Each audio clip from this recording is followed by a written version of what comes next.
What is up, team, and welcome back to the Technical Fowl podcast. You're joined by the three of us today. I'm Jack Anderson. To my right is JP Pucylowski, and to my left is Sanders Oakley. How are we doing today, boys? Great. Looking forward to not another 4-hour show. Was not expecting that one. I didn't realize, y'all want to know what the longest segment was? It was our top 12. Doing that took 45 minutes, and I didn't realize that till I was editing after. So that kind of took me by surprise. We may have to put some thought into whether or not we want to do that again next week for our final, or if we want to save time. We'll cross that bridge when we get to it, but that took a while. It was fun. I did enjoy it. And then, it's today's Tuesday. Tomorrow's National Signing Day, which I'm super excited for. I've been on Twitter all day today, looking at all the flips.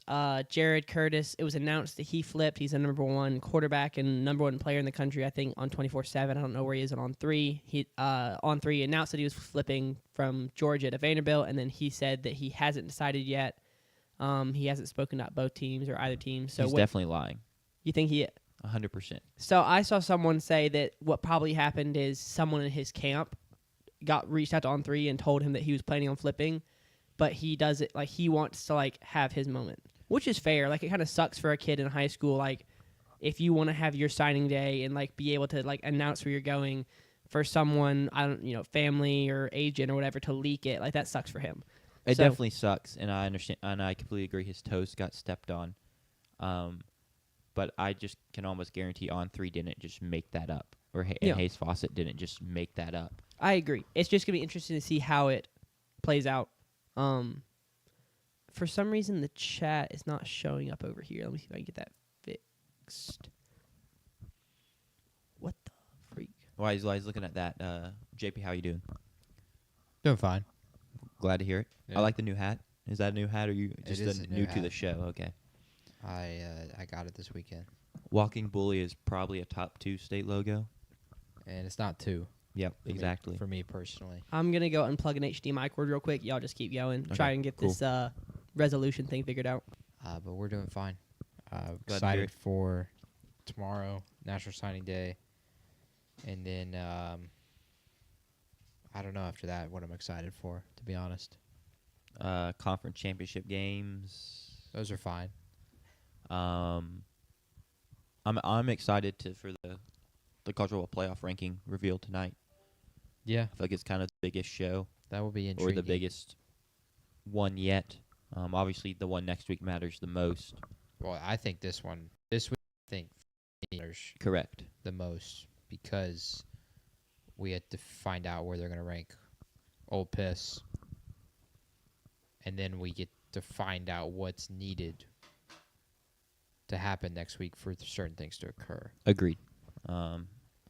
That and then where A&M ends up obviously has a lot of personal value to me. Where BYU ends up, what they do with Notre Dame, Miami, will they change that? What happens to Vandy? What happens to Texas? There's just actual questions for them to consider instead of just the past couple weeks. It's been more of the same, I guess. Yeah, and I agree. I think tonight matters. I'm not going to say more than next week. Well, nothing matters more than next week because next week's is the finalized. Last one. You're in or you're out.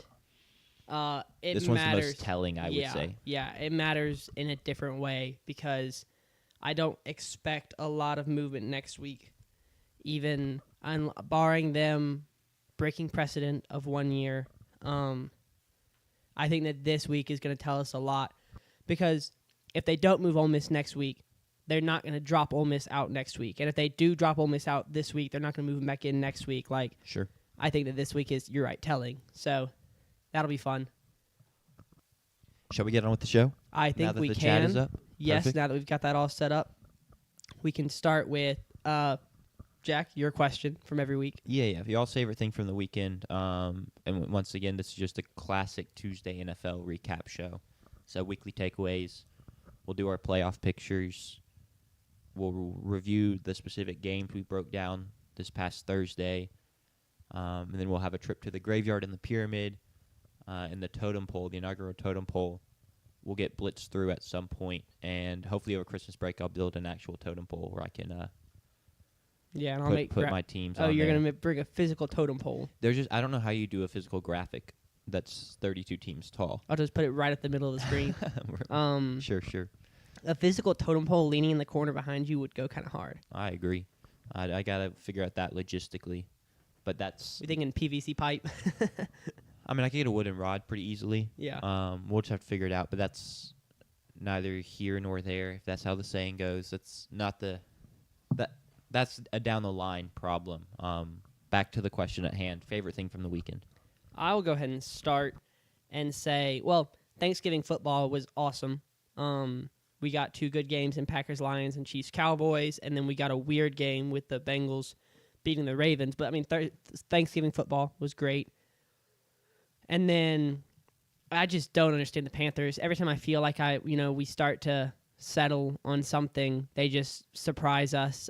It started the season, and they started the season like 1-4, 1-5, and we were on the show, and I remember like word for word we said 1 or 2 more weeks, and then we'll go back to all those Panthers fans on our TikTok and tell them how wrong they were over the summer.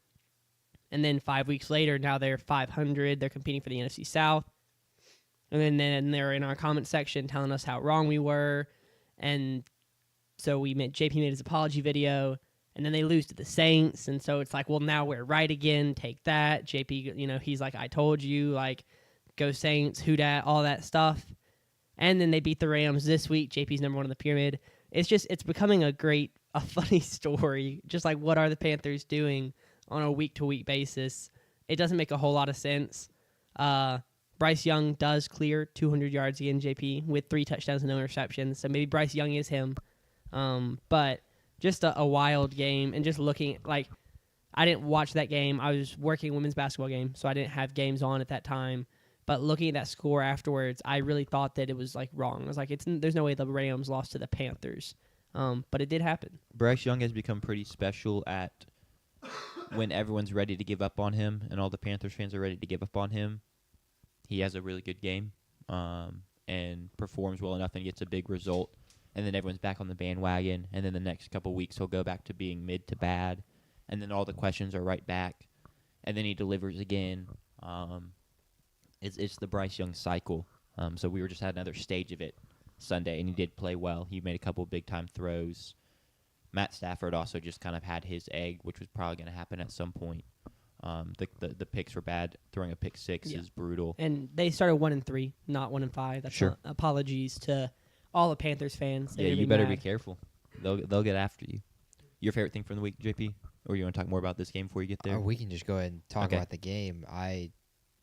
The score makes sense if you're just showing the box score, or if you were just shown a couple clips from the game itself.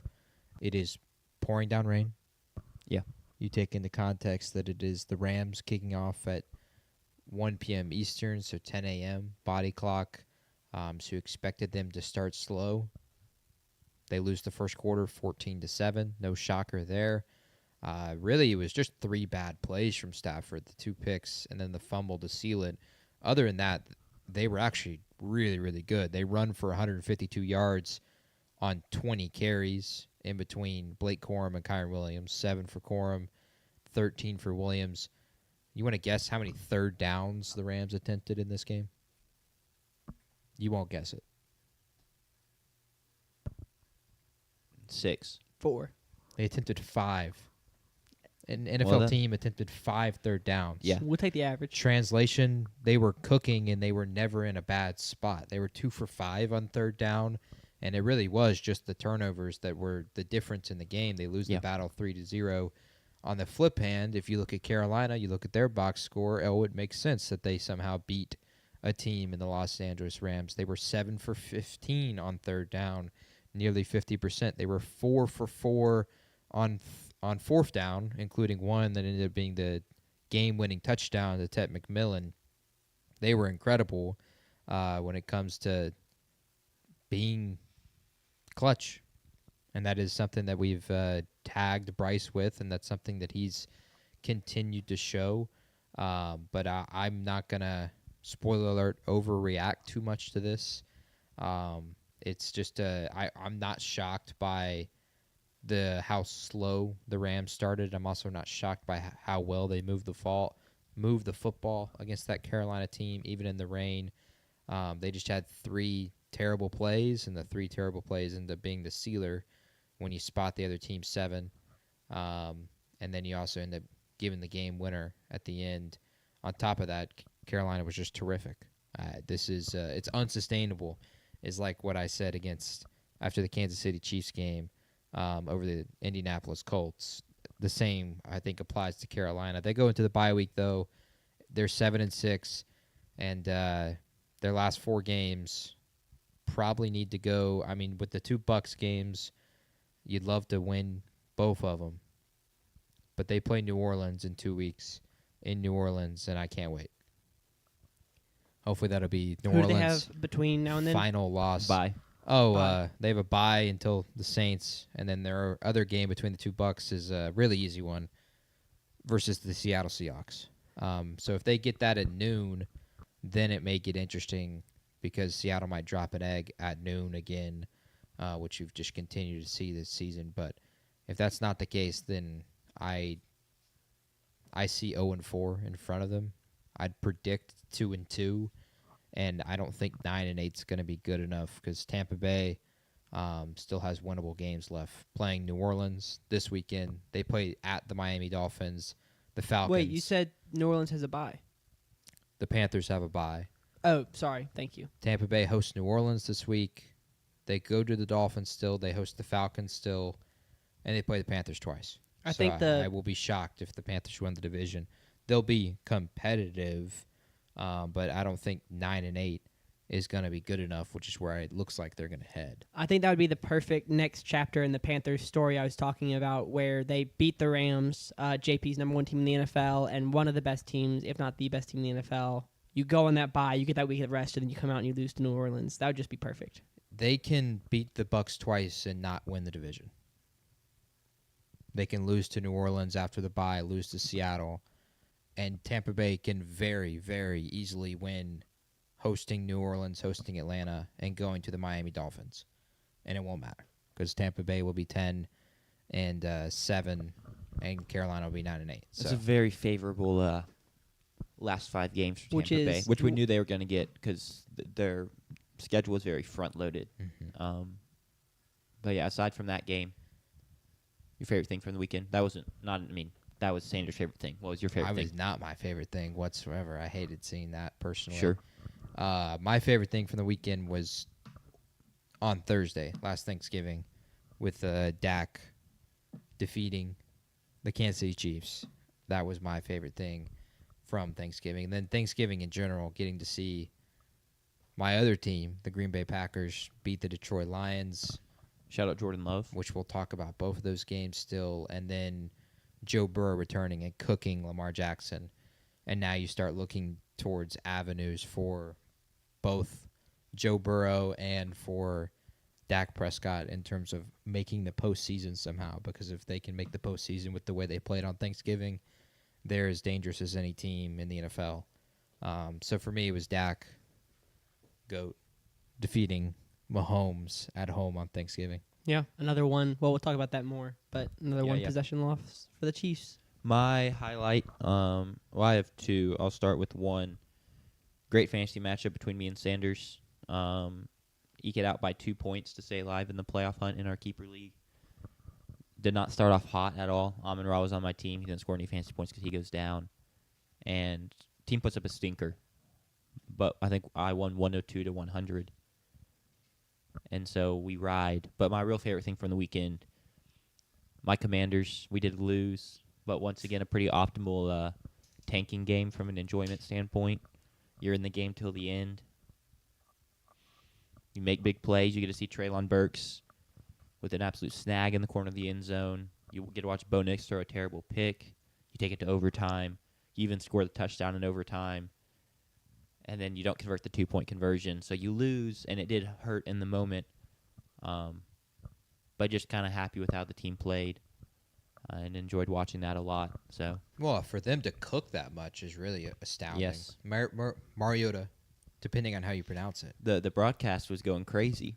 Collinsworth pronounced it the same way Marcus, when he did his like pregame for Sunday Night Football, said it. which was Mariota. We our entire lives have known it to be Mariota. Yeah. Or Mariota, whichever you want to pick. I say Mariota. But apparently it's Mariota. At least that was the way Marcus pronounced it. I don't know if that was a joke. And so Collinsworth took it and ran with it, and he pronounced it that way the entire game. So if people didn't see that, that is why he was saying it that way. But they cooked offensively. Marcus, however you want to say his last name, throws it 50 times, but he threw for 294. They were to run the football.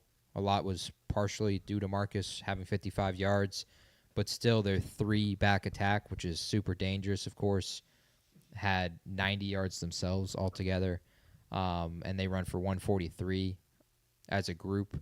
Zach Ertz and Terry and Debo, your 3 weapons, were really, really good. 22 catches between them and 250-plus yards through the air. And they had the game won. But Nick Bonito and how talented he is made the play for Denver. It was watching it live, I know I love 2-point conversion plays. And so throughout my life of watching 2-point conversion plays, you just Rolodex plays in your mind. And so the moment I saw McNichols, I'm pretty sure, motion back in, and I saw the 3 bunch to the side, immediately pops in your brain, oh, they're just going to try to trail out the back, run a bunch of rub routes, and he'll be wide open. State actually tried to run it one time this year on a 4th down with Fluff Bothwell. We motioned him across, and we tried to hit him in the flat, and whatever, Blake Shapen, then we didn't hit him. Levy loved the play, and we had a first down on 4th down. But McNichols is wide open because the safety, normally when you have a running back, you don't put a corner on him. You have a linebacker that guards him, or you have a safety. If you're going to play man-to-man, you're blitzing both your linebackers. And in that case, they are blitzing both their linebackers. And Ufanga, the safety, is over the middle on Jeremy McNichols. And he can't lean to one side because what if McNichols just quickly motions behind Mariota and runs out to the flat to the right? So he has to stay in the center, and if they're in man, the play works perfectly until Nick Bonito blows it up. And sadly, he did blow it up. As soon as I saw McNichols goes like, oh, they did it. Batted down, Bonito. Yeah, it's brutal. His get off is crazy, and they needed every bit of that. The thing I don't understand is, maybe that'll be something Kingsbury looks into, is why is he unblocked? I'm curious. It'd make more sense to leave the unblocked guy from the left side. Yeah. Or, I guess, the right side of your offensive line. Because, leaving the guy unblocked and trying to throw into him, you're just kind of asking him to make a play, and he did go make the play, so shout out to him. But you did kind of make it as easy as possible for him to get there. I can't imagine for Marcus, however you want to say his last name, that feeling, though. Because, he knows, oh, we had him. And for just to snap that quick from, oh, I'm releasing the ball, we did it, to the game's over, we lost. You can see the emotion on his face, crushed. But that is an emotion you just you don't feel that very often. It's things like, oh, the fastball's thrown center cut and you miss it. Yep. Oh, that was our moment. I missed the game-winning shot off a beautiful inbound play. Something like that. I think my favorite part of the game was watching it. I was watching it on my phone and then went over to Jack's to hang out and finish the game after I grabbed some dinner. And I get in there and I'm on my phone, but I'm like probably 20 seconds behind him, just my stream is. But we hadn't put it up on the TV, and there's only like a minute or 2 left, so we weren't going to try and do that and scramble. So he's watching it. He's got his sound on. He's a Commanders fan, so I'm not like he can spoil it. I'm not too upset. And they're driving, and then there's a 4th down. They don't convert. I think it was a 4th down or a pick. There was a turnover to lose the game. It was 4th and 5. He just rage turns it off, just immediately shuts it. We lost. Dang it. And I'm like, all right, I'll watch the play. It happens, and I'm like, oh, okay, that's tough. And I just kind of keep watching because I'm not going to rage because I'm not a Commanders fan. And then it's like, Jack, there's a flag. Turn your phone back on. There's a flag. Turn your phone back on. Turn my phone back on. It was PI. It was egregiously a PI. But if it was the postseason and that was Kansas City playing defense, I don't think it's called. Sure.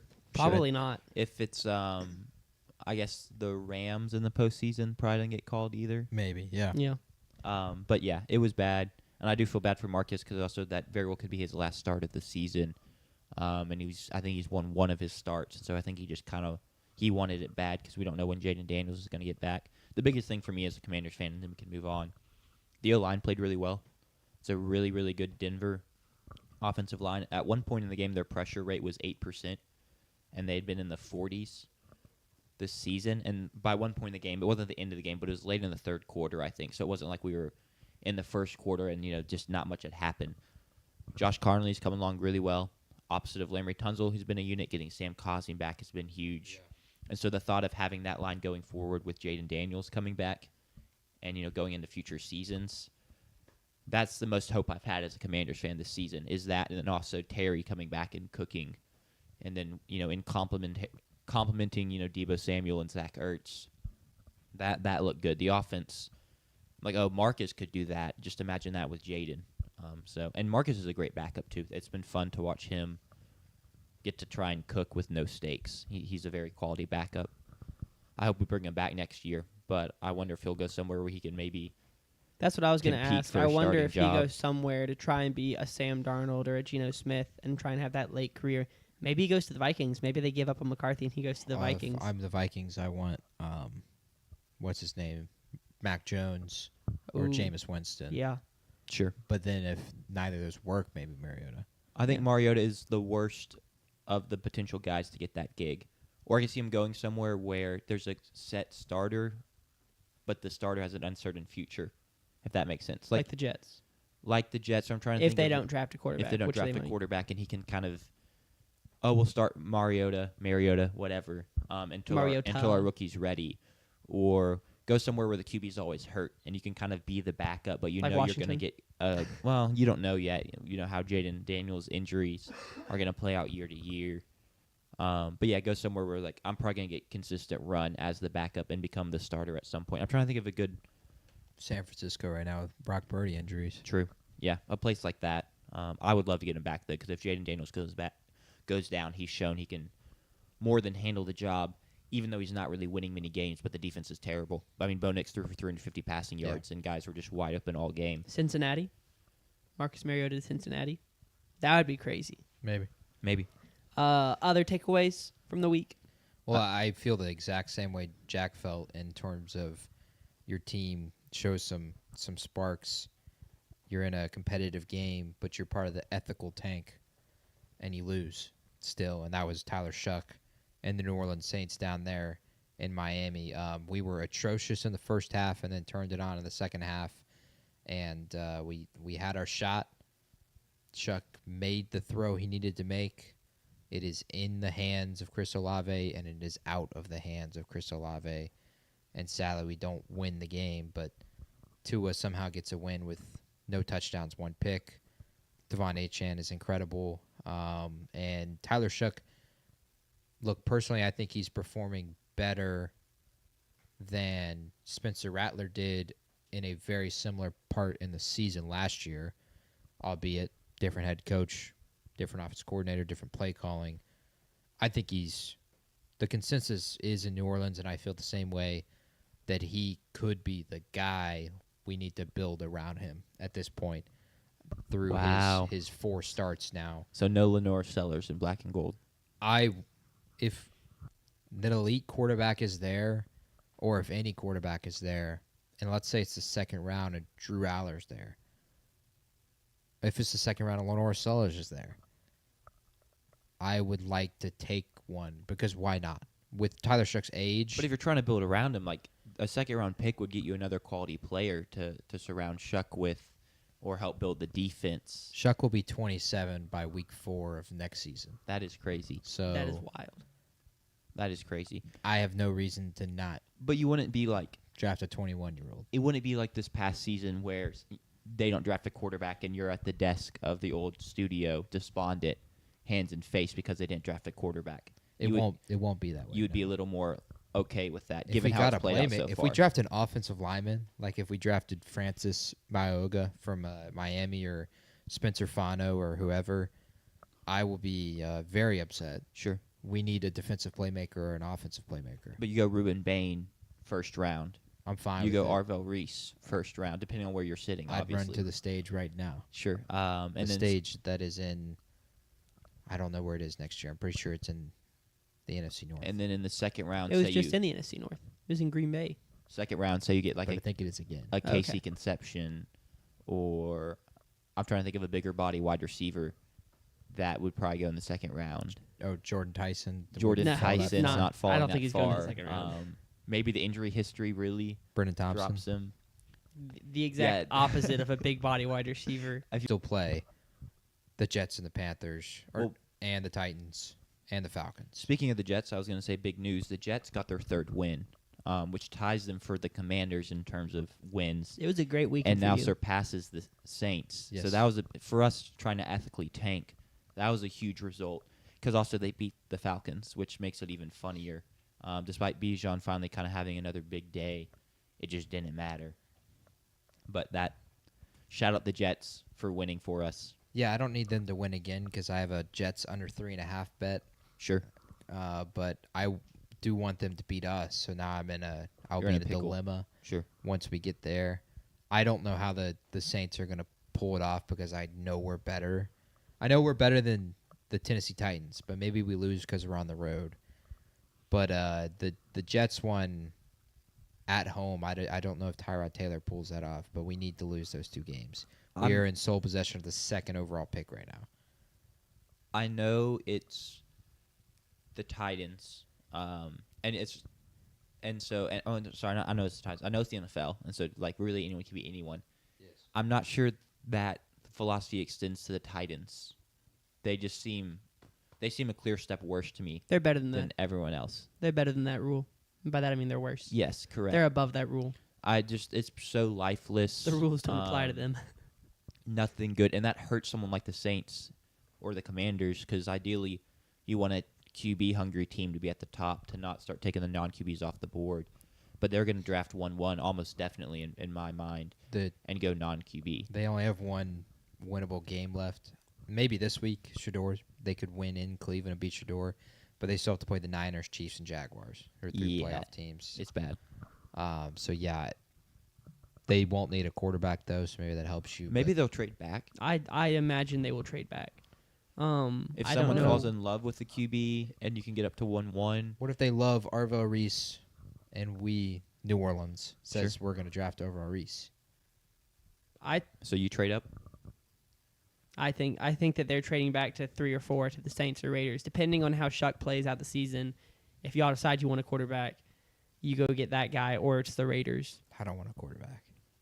Also, I think y'all have the 3rd overall pick, not 2nd, because I think the Giants are 2-11 right now. So what about the Raiders? Okay, I see. The Giants are on bye this week, so when we lose to the Buccaneers, we will be back in possession. When we were both 2-10, we lost the tiebreaker to them. Yes. Okay.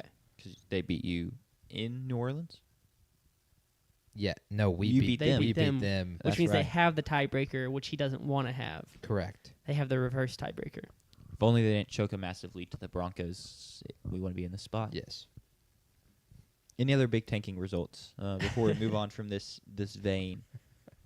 None really come to mind. I mean, Minnesota put on a tank-worthy performance. Not that they're tanking, but Max Brosmer rolls out there and does his best 9 impression. 26-0. 26-0. It was a good showing. I saw someone who was like, it's crazy that J.J. McCarthy ranks 862nd out of 864 quarterbacks or whatever since the merger, and Max Brosmer somehow still worse. He's 862nd out of 863rd. Oh. Only QB being worse is the legendary Jamarcus Russell. Yes. I don't remember if it's since the merger. It's since whenever they started tracking whatever that is. Yeah. But that was a funny tweet. I think the other biggest result that stuck out to me was Houston. Yeah. Beating the Colts. And not just Houston beating the Colts, but watching that game. Felt like the best the Houston offense has looked. Nico Collins got a little involved. I liked what I saw from the rookie wide receiver, Xavier Hutchinson. Is it Jaden Higgins or Jalen Higgins? Jaden Higgins looked solid. Woody Marks kind of becoming the featured back there. And then the defense there is so good that the offense just has to be competent to pick up wins. And they're now 7-5. I don't know what the odds are for them to make the playoffs. They still have kind of a long road ahead of them. But considering they were like 2-4 at one point, 1-4, something like that, they've got on a roll and they're playing good football. It's really not that long. They still have hopes for the division because they've already beaten the Jaguars once this season. They split that series, but still, Jacksonville doesn't feel like a real 8-4 team, and they're a game behind them. They'll play Indy again, and they're a game behind them. The biggest one will be this week with, if there are to be a wild card team, they need to beat Kansas City in Kansas City this Sunday night. Yeah. To really propel that and stay in a race with the division. But it's their chances are a lot more lively than the 6-6 teams below them in For sure. Pittsburgh and Kansas City, and then even Miami, who's now 5-7 somehow, and the Cincinnati Bengals. I wouldn't doubt it. With a team that is playing hot and is getting hot, and as you said, they were really good offensively. They are going to be dangerous as ever coming down the stretch because they're just playing with true desperation, and they have nothing to lose and everything to gain. So they have no reason to not play their tails off.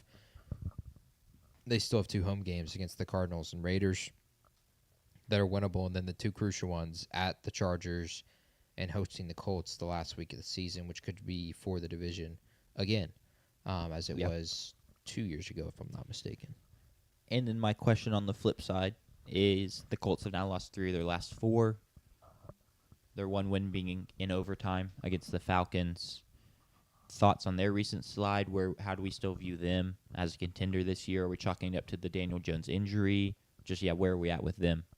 I think it's the last 2 weeks especially, you lose close. 3 and 4. And what did you not get? Jonathan Taylor had 85 rushing yards this weekend. He had 68 against Kansas City. When they can't run the football well, which Kansas City, to their credit, shut them down, and then Houston's defense is really, really good, they're going to be in a ton of trouble. That'll be, I think that's problematic for the postseason. Sure. I chop up the Steelers' loss to them turning it over 4 times, and I think that is something that is randomized, as Josh Pate would say. It's a bit of a flukier loss. It won't happen every single time.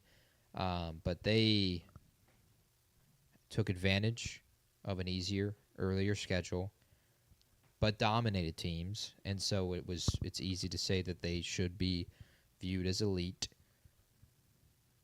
I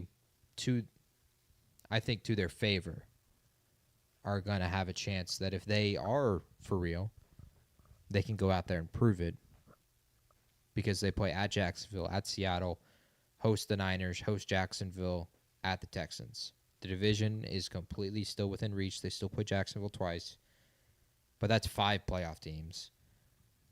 Will they wear out, I think, is a concern for them. And then also the fact that they've already committed all the resources. They traded 2 first-round picks for Sauce Gardner. He's hurt. Not an Achilles injury, just a calf injury, but he may miss a couple weeks. Yeah. And so probably will, especially with the calf injuries we've seen lead to Achilles injuries. Only 2 of them have ever led to an Achilles injury. That's a false study. That is just how you feel. That's really factually, scientifically, there is no proof that a calf injury leads directly to an Achilles injury. It can lead to other injuries. I think I agree that scientifically there is no proof, but I think the rise of how we're seeing people get held out longer for calf injuries, at least in the NBA. I don't know about the NFL. It's out of paranoia. Process. It's out of paranoia, correct. There still is an influence on how calf injuries are getting handled because of a fear more so than like a science, if that makes sense. The science says there's nothing to fear, but recent history, just to Tyrese Halliburton and Kevin Durant, which was on the other side of COVID, make you think that it's going to lead to it. I thought somebody else who popped their Achilles had calf. Tatum didn't have a report of specifically calf tightness with his calf. Okay. And then popped his Achilles in the postseason. Okay. Yeah. Dr. Brian Suterer did a whole YouTube video on it. There is no scientific study that says that calf injuries lead to an Achilles injury. Interesting. It's just a paranoia and an abundance of caution, because about the worst thing that can happen to an athlete these days is popping your Achilles. Yep. So he probably will miss a couple weeks. And I think it's a good point to bring up that, because sitting here at 8-4, you just talked about how the start to the season, the schedule was easy, so you beat up on teams, and now it's like, okay, we're probably not really elite, we're just a good team. And I think if you don't trade for Sauce, it's kind of a thing of this was still a good season for us. Like, say we kind of fade a little down the stretch. Maybe we don't win the division, but we're still a wild card team, where we win the division, but like don't make a playoff run. And it's kind of like good start to the kind of this new era. With Jim Irsay dying, new coach, new pieces. Daniel Jones is in the system, and then we can build. But I think almost now that you trade for Sauce, and I know he's younger, but there is a little bit more of like, hey, we kind of pushed our chips into the middle. Winning does matter a little more. We decided to take ourselves seriously and wanted other people to do that. So now we kind of have to deliver a little more. You also don't have to commit to Daniel Jones. You don't. He's on a 1-year, $15 million Yeah, contract. but you kind of do, because what's your other answer? Well, you just draft a quarterback, or you go find somebody else. With what, in the second round? Marcus. I mean, there's going to be second-round QBs that are worth taking a flyer on. There's going to be a lot of them, actually. You still have Anthony Richardson. That's wild. Your boy Marcus. 22, 23, 24. This is year 3 for him? Year 3, yeah. So they got to pick it up this year. Mac Jones.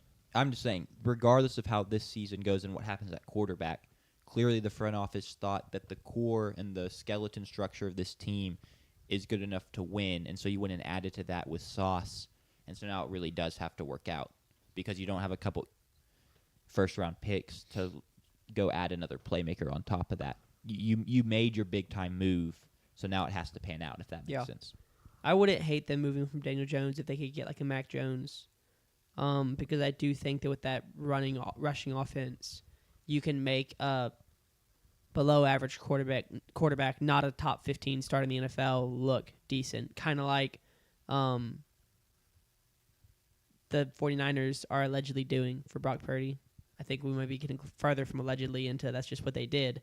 But that kind of situation where Jonathan Taylor and that rushing offense, when they aren't getting shut down, I think, because I don't think Daniel Jones is a top 12, top 15 quarterback. Because now, I don't know. I think that it's more of he got boosted up by the huge benefits you reap from play action when your rushing offense is so efficient and effective. So moving on, like I'm saying, I don't think they should sign Daniel Jones to a 3-year, $120 million contract or something. Yeah, I mean, a lot of it depends on how he performs down the stretch. There's still a lot of football left to determine that. 5 games left. He's throwing for 3,000 yards. Yeah. He's going to hit 4,000 yards. That's an impressive season. I wouldn't give up on him, but this is why these games, not that it is very easy to now say this in hindsight, why they didn't move up the pyramid. Because they're still unproven. The pyramid knows. Yeah, I was gonna say the pyramid shaman in the woods steered you in the right direction there, JP. Excuse me. So well done to whoever that is, whoever crafts the pyramid and gives it to JP. I craft the pyramid. Okay, right? Sure. Yeah. Sure. Yeah. Sure. That's the story. Now we got our story straight. The pyramid tells me who to pick though in games, and the pyramid had another great week. Speaking of, they were 5-2. Yeah, shout out the pyramid. So JP crafts the pyramid, but the pyramid tells him who to pick. He doesn't tell himself who to pick. You don't tell yourself who to pick. The pyramid then is a model that tells me who to pick. Yeah. I feel like models are usually a little bit more stats and science based and less I just picked these teams. The pyramid has a 53% hit rate this year. 1% away from profitable. Yeah, it's gonna get there too. Without a doubt. Cool. We'll see how the totem pole does. Any other weekly takeaways? The only other game I really feel like I kind of want to talk about is Buffalo-Pittsburgh. And then obviously the games that we previewed. Oh, and we can talk about Cincy-Baltimore as well, because that was a Thursday game that has impact. They honestly all get lumped together because it's all the AFC North teams right there. And no one really wants to take control in that division.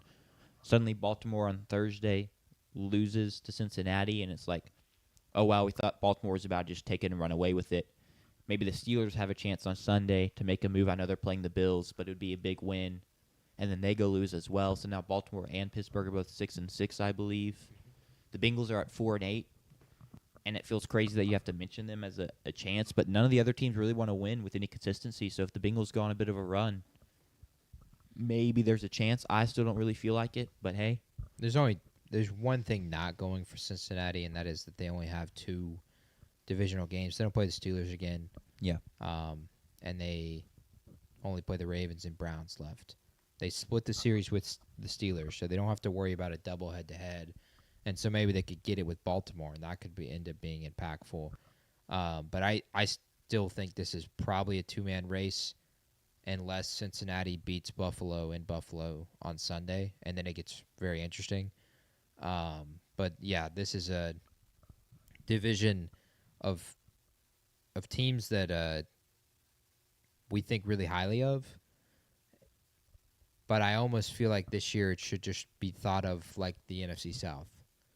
I don't think any of these teams are really all that good. Sure. And I would fully expect, honestly, depending on matchup, of course, whoever ends up being that 5 seed, whether it is Buffalo, whether it is whoever doesn't come out of the AFC South, Jacksonville, Indianapolis, Houston, or the Los Angeles Chargers, as that 5 seed, I think they, again, matchup dependent. If it's Justin Herbert, he's losing.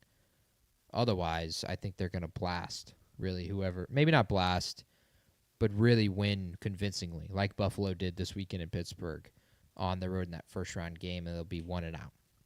I think this should be viewed no differently than we have viewed the NFC South, and we are still viewing the NFC South at this point. The pyramid reflects that. The pyramid feels identical to that. There were some grumblings from the pyramid shaman that we were calling it, about unearthing a team, the Cincinnati Bengals, but I'm not going to do that yet.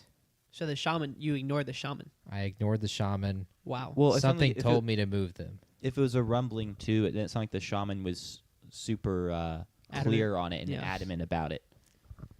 I would imagine, depending on a certain result, that the shaman would get much larger in terms of their desire of this unearthing post-Sunday. Sure. So we'll see about that. For the division itself, personally, I think Pittsburgh and Baltimore play each other twice. Whoever wins that first one, I think, wins the division. That's a must preview on the show, whenever it is. It is this weekend. Okay, so in Baltimore, Steelers go to Baltimore. And so I think whoever wins that game wins the division, personally, right now. They'll play each other again the last week of the season, so that could be your Sunday Night Football win, and you're in, other teams out if they lose. For the Bills-Steelers game specifically, Bills did what they should do and should continue to do. James Cook had 32 carries for 144 yards. Pound the rock, give him the football. Josh Allen couldn't really throw the ball because they were missing both of their tackles, and so he could not get the time to throw the ball down the field with T.J. Watt and others and Alex Highsmith bearing down on him, but he was still fine in this game. He had a pick very first drive of the game, but after that, they did not turn the ball over until later in the game with James Cook fumbles. 2 turnovers, but only 1 for Josh Allen, which means the Bills win. They've lost every game in which he has turned it over twice this year. And then Aaron Rodgers got hurt again, which is sad. I don't like seeing that. He looked really cool, though. He did look cool. Like, very, very fire. He looks cool in the Steelers black and gold. He looks cool. He had the broken nose and the nose bandage, and he just looks all beat and battered, but he's still out there trying and failing. But miserable. Trying. But looking cool doing it. I mean, it's just that they haven't completed, like, a downfield pass of over so many amount of yards in, like, almost a month. And it's, like, 20 yards or something like that, or 10 yards or something, like, ridiculous. The problem is they're not running the ball. They had 58 rushing yards. Yeah. Can't do that. No. Cannot do that with a quarterback that can't throw the ball down the field. So they can't even get to what has been working for them offensively this year, which is play action. For the Thanksgiving game with Joe Burr and the Baltimore Ravens, for Baltimore, I don't know how you can watch this game as a Ravens fan and think to yourself, what a absolute disaster. Derrick Henry had 7 carries on the first drive of the game, if I'm not mistaken. Might have been 7 or 6. He had 3 carries or 4 carries the rest of the way. What are we doing? That can't happen. That can't happen. Derrick Henry is too good for him to not touch the football. Lamar was really, really bad. He got kind of screwed over by the tuck rule because he throws a fumble. He threw a fumble, literally, in this game, which was critical, and it ends up being a turnover for them. Hold up. How many? Derrick Henry only had 3 carries the first drive that I'm seeing. Then I might have the stat. Maybe it was the first quarter. That might be the case. That might be more accurate. I heard it from a different person on Twitter, so could have no validity to it. For Cincinnati, though, Joe Burr cooked. Jamar Chase was excellent again, 7 for 110 against Baltimore. He continues to cook against them. And then without T. Higgins, there really wasn't much else that they could go to. They end up completing passes to 8 other different receivers, 9 different other different receivers, sorry. And they actually started running the football well. Chase Brown had 15 carries for 78 yards. That's 5 yards on average per carry. He had like a historically low average yards per carry at one point in this season. And now he has a good game against Baltimore. Someone asked, I think, in our chat, was it Cincinnati defense or the Ravens are terrible offensively? And I think it's Ravens terrible offensively, personally. This was the first game where I was like, oh, maybe I can't just expect this offense to, like, step into its stride at some point this season. Like, maybe there really is something wrong, and I can't necessarily pinpoint what it is. But, yeah, like, I'm no longer going to expect them to suddenly start playing like they did last year or the year before and everything to just start clicking, because it's been multiple weeks now and it still hasn't, and it just looks disjointed. And that's a big concern for trying to make this playoff push. And then also, we talked about preseason. The regular season wasn't supposed to matter at all this year for this team. It was supposed to be, it's Super Bowl or bust this year. Yeah. And so now we're sitting here and they're 6-6, and they're just having to fight to make the playoffs. And I'm not going to forget that it was supposed to be Super Bowl or bust this year. There will be no celebrations from me that you fought and made the playoffs. I know Lamar got hurt, but the team still was not playing well to start the season. They're not playing well right now. Yeah. So you really, for me, it's on you to find a way to somehow turn this around potentially and actually make noise in the playoffs. Otherwise, it's a failed season. Yeah, Lamar in the last 4 weeks, 1 touchdown, 5 turnovers. Crazy. 1 touchdown, 5 turnovers, roughly 70 rushing yards, which means he doesn't have his legs like he used to, and he's averaging roughly 55% completion percentage. When they were cooking offensively, he was in the high 60s to low 70s. He at one point had 14 touchdowns and 1 turnover, 16 touchdowns, 1 turnover. 1 touchdown, 5 turnovers in the last 4 weeks. They've got to turn it around, and they better, because they host the Steelers on Sunday, and that is absolutely critical. Sure. Should we get on to our playoff pictures? Give me a sec. My hotspot is currently running the stream. And so I'm gonna go turn that off real quick. Also, I wanted to find this. I saw a photo of Ole Miss's offensive coordinator, and he looks like Mark Wahlberg. Have you seen this photo? If I'm remembering the photo I saw of him earlier, I don't see Mark Wahlberg personally. You don't see Mark? Okay, what about this photo? No, I don't see it at all. I mean, I'm not going to say it's the craziest thing in the world. It's not like you said this guy looks like Mark Wahlberg, and you showed me someone with the roundest face that was also possibly like a different race or something. Like, you didn't do that, but I don't really see it that much. Same haircut. Yeah. He's got the same haircut. Similar facial hair. That's about it. Okay. I don't see it. It looks very, very apparent to me. So Penn State is just screwed. Because Sataka just is beginning to inform people he's staying at BYU. As he should. Why would you go to Penn State? Well, especially you shouldn't, considering you're never going to want for money or resources at BYU. This probably was honestly the best thing that could happen to him. Was Penn's resources are mega upped, but then you also get to stay. I saw somewhere, I don't know if this is true or not, but they only will hire a coach that's LDS.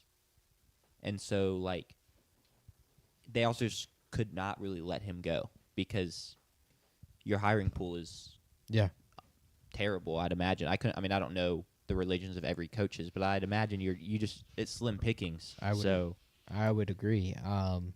There's no reason for him to go either because he's not from Pennsylvania or anywhere near that area, so you would have really no background in terms of recruiting. Pretty crucial at Penn State. Sure.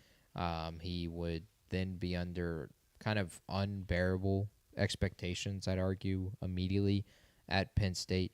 He has none of those expectations at BYU. They don't expect him to be a winner year after year. He just continues to win year after year, to his credit. I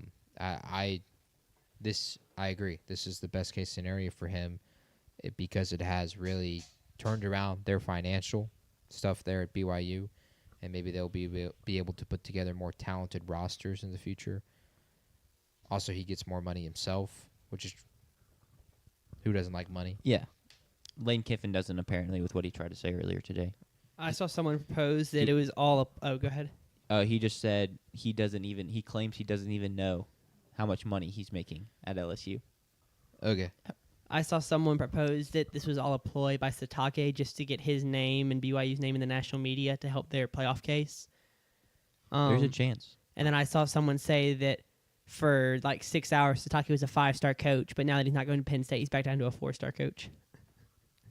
Fair enough. I am. He also gets to play the hero, which is probably a good feeling for him. But I am now genuinely curious what in the world Penn State does. I mean, what's his face at Iowa State is still there. Matt Campbell. Yeah. He hasn't had any buzz, really, apparently. And now you go there, you're kind of cooked, at least for a couple years, because people are probably going to start transferring out like crazy. You have 5 current commits, and early national signing day is tomorrow. Yep. Like, you're no longer going into a program with a lot of great things set in place. There obviously still is good finances and a good recruiting ground and stuff like that, but you basically lose a year. And that lost year probably really sets you back almost 2 years in a lot of ways, depending on how it goes and how quickly you can scramble and, hodgepodge together a roster and a staff and stuff like that. It's bad news bears, big time. Well done by Penn State. This was kind of the thing, and then we can move on, I guess. Like, when you fired James Franklin, it was like, I guess you're going to do that. Like, you better come through and really make a good hire because it is a very bold decision, and they flopped. And so now it's like you just shouldn't have fired James Franklin. Good news for your Commanders. Back to our NFL. They won't have to play on Sunday Night Football in Week 16 against the Eagles. We got flexed? You got flexed. Dang, that actually sucks because, that would have been Bro, 2 weeks ago you were saying it sucks to have to watch a bad team on primetime so much. But we're getting healthier, and so now we're not actually a bad team. We're just a mediocre team. Instead, it'll be Bears, Packers. Like you tell me, all the other bad teams, we have 3 wins. Would you rather have be in the Commander's shoes in the Commander's roster, or have the Jets roster, who also have 3 wins, or the Saints are at 2 wins, and the Raiders are at 2 wins? Like, who's the best team out of the teams that don't really have great win totals? That's fair, but you're also a mediocre old team, not a mediocre young team. We deserve to get flexed out. I won't lie about that. It's just fun to have us put on national TV, and it's a win-win of maybe we spoil someone's night with everyone watching, and everyone gets to make fun of the Eagles for sucking. Like you almost did last night. Correct. Or we lose, and it's like, we were supposed to lose anyway. Did they announce who they flexed in? Yeah, Packers, Bears. Packers, Bears. Yeah, you did say that, and I just glanced right over it, so I apologize. You're good. Are we ready? Yeah, we can. Cool. Let me set up the playoff picture. Let's do it. Get it up on. Make your pick. Who they hire? Penn State. Do you Penn even have? State right now. Brent Key, Georgia Tech. He hasn't been extended yet, if I'm not mistaken. Sure. I'm going to go Brian Hartline. They have to make an absolute scramble and a very risky hire. But I think they maybe will go that way.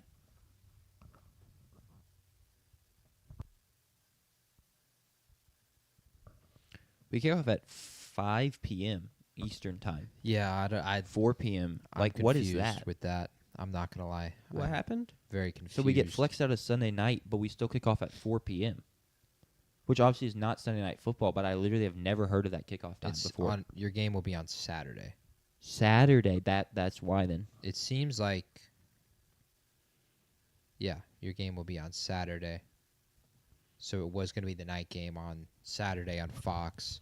Now it'll just be the day game. And Packers-Bears will be the night game at Soldier Field. Okay, playoff picture is ready whenever you guys are. I can go first. Do it. Let's just run through this. Are we sure it's right? I believe it's right. Well, I just don't. Oh, yeah. I'm stupid. Disregard. In my mind, everyone is on the far most right column, and so I didn't see the Bears, and so I was like, okay, well, I know the Bears are in the playoffs, but they got the bye, so they're not in the outside most column. I'm just stupid. The Chicago Bears are now your 1 seed in the NFC. Chargers, Ravens. Why is that funny? No reason. Okay. Chargers, Ravens. My bad.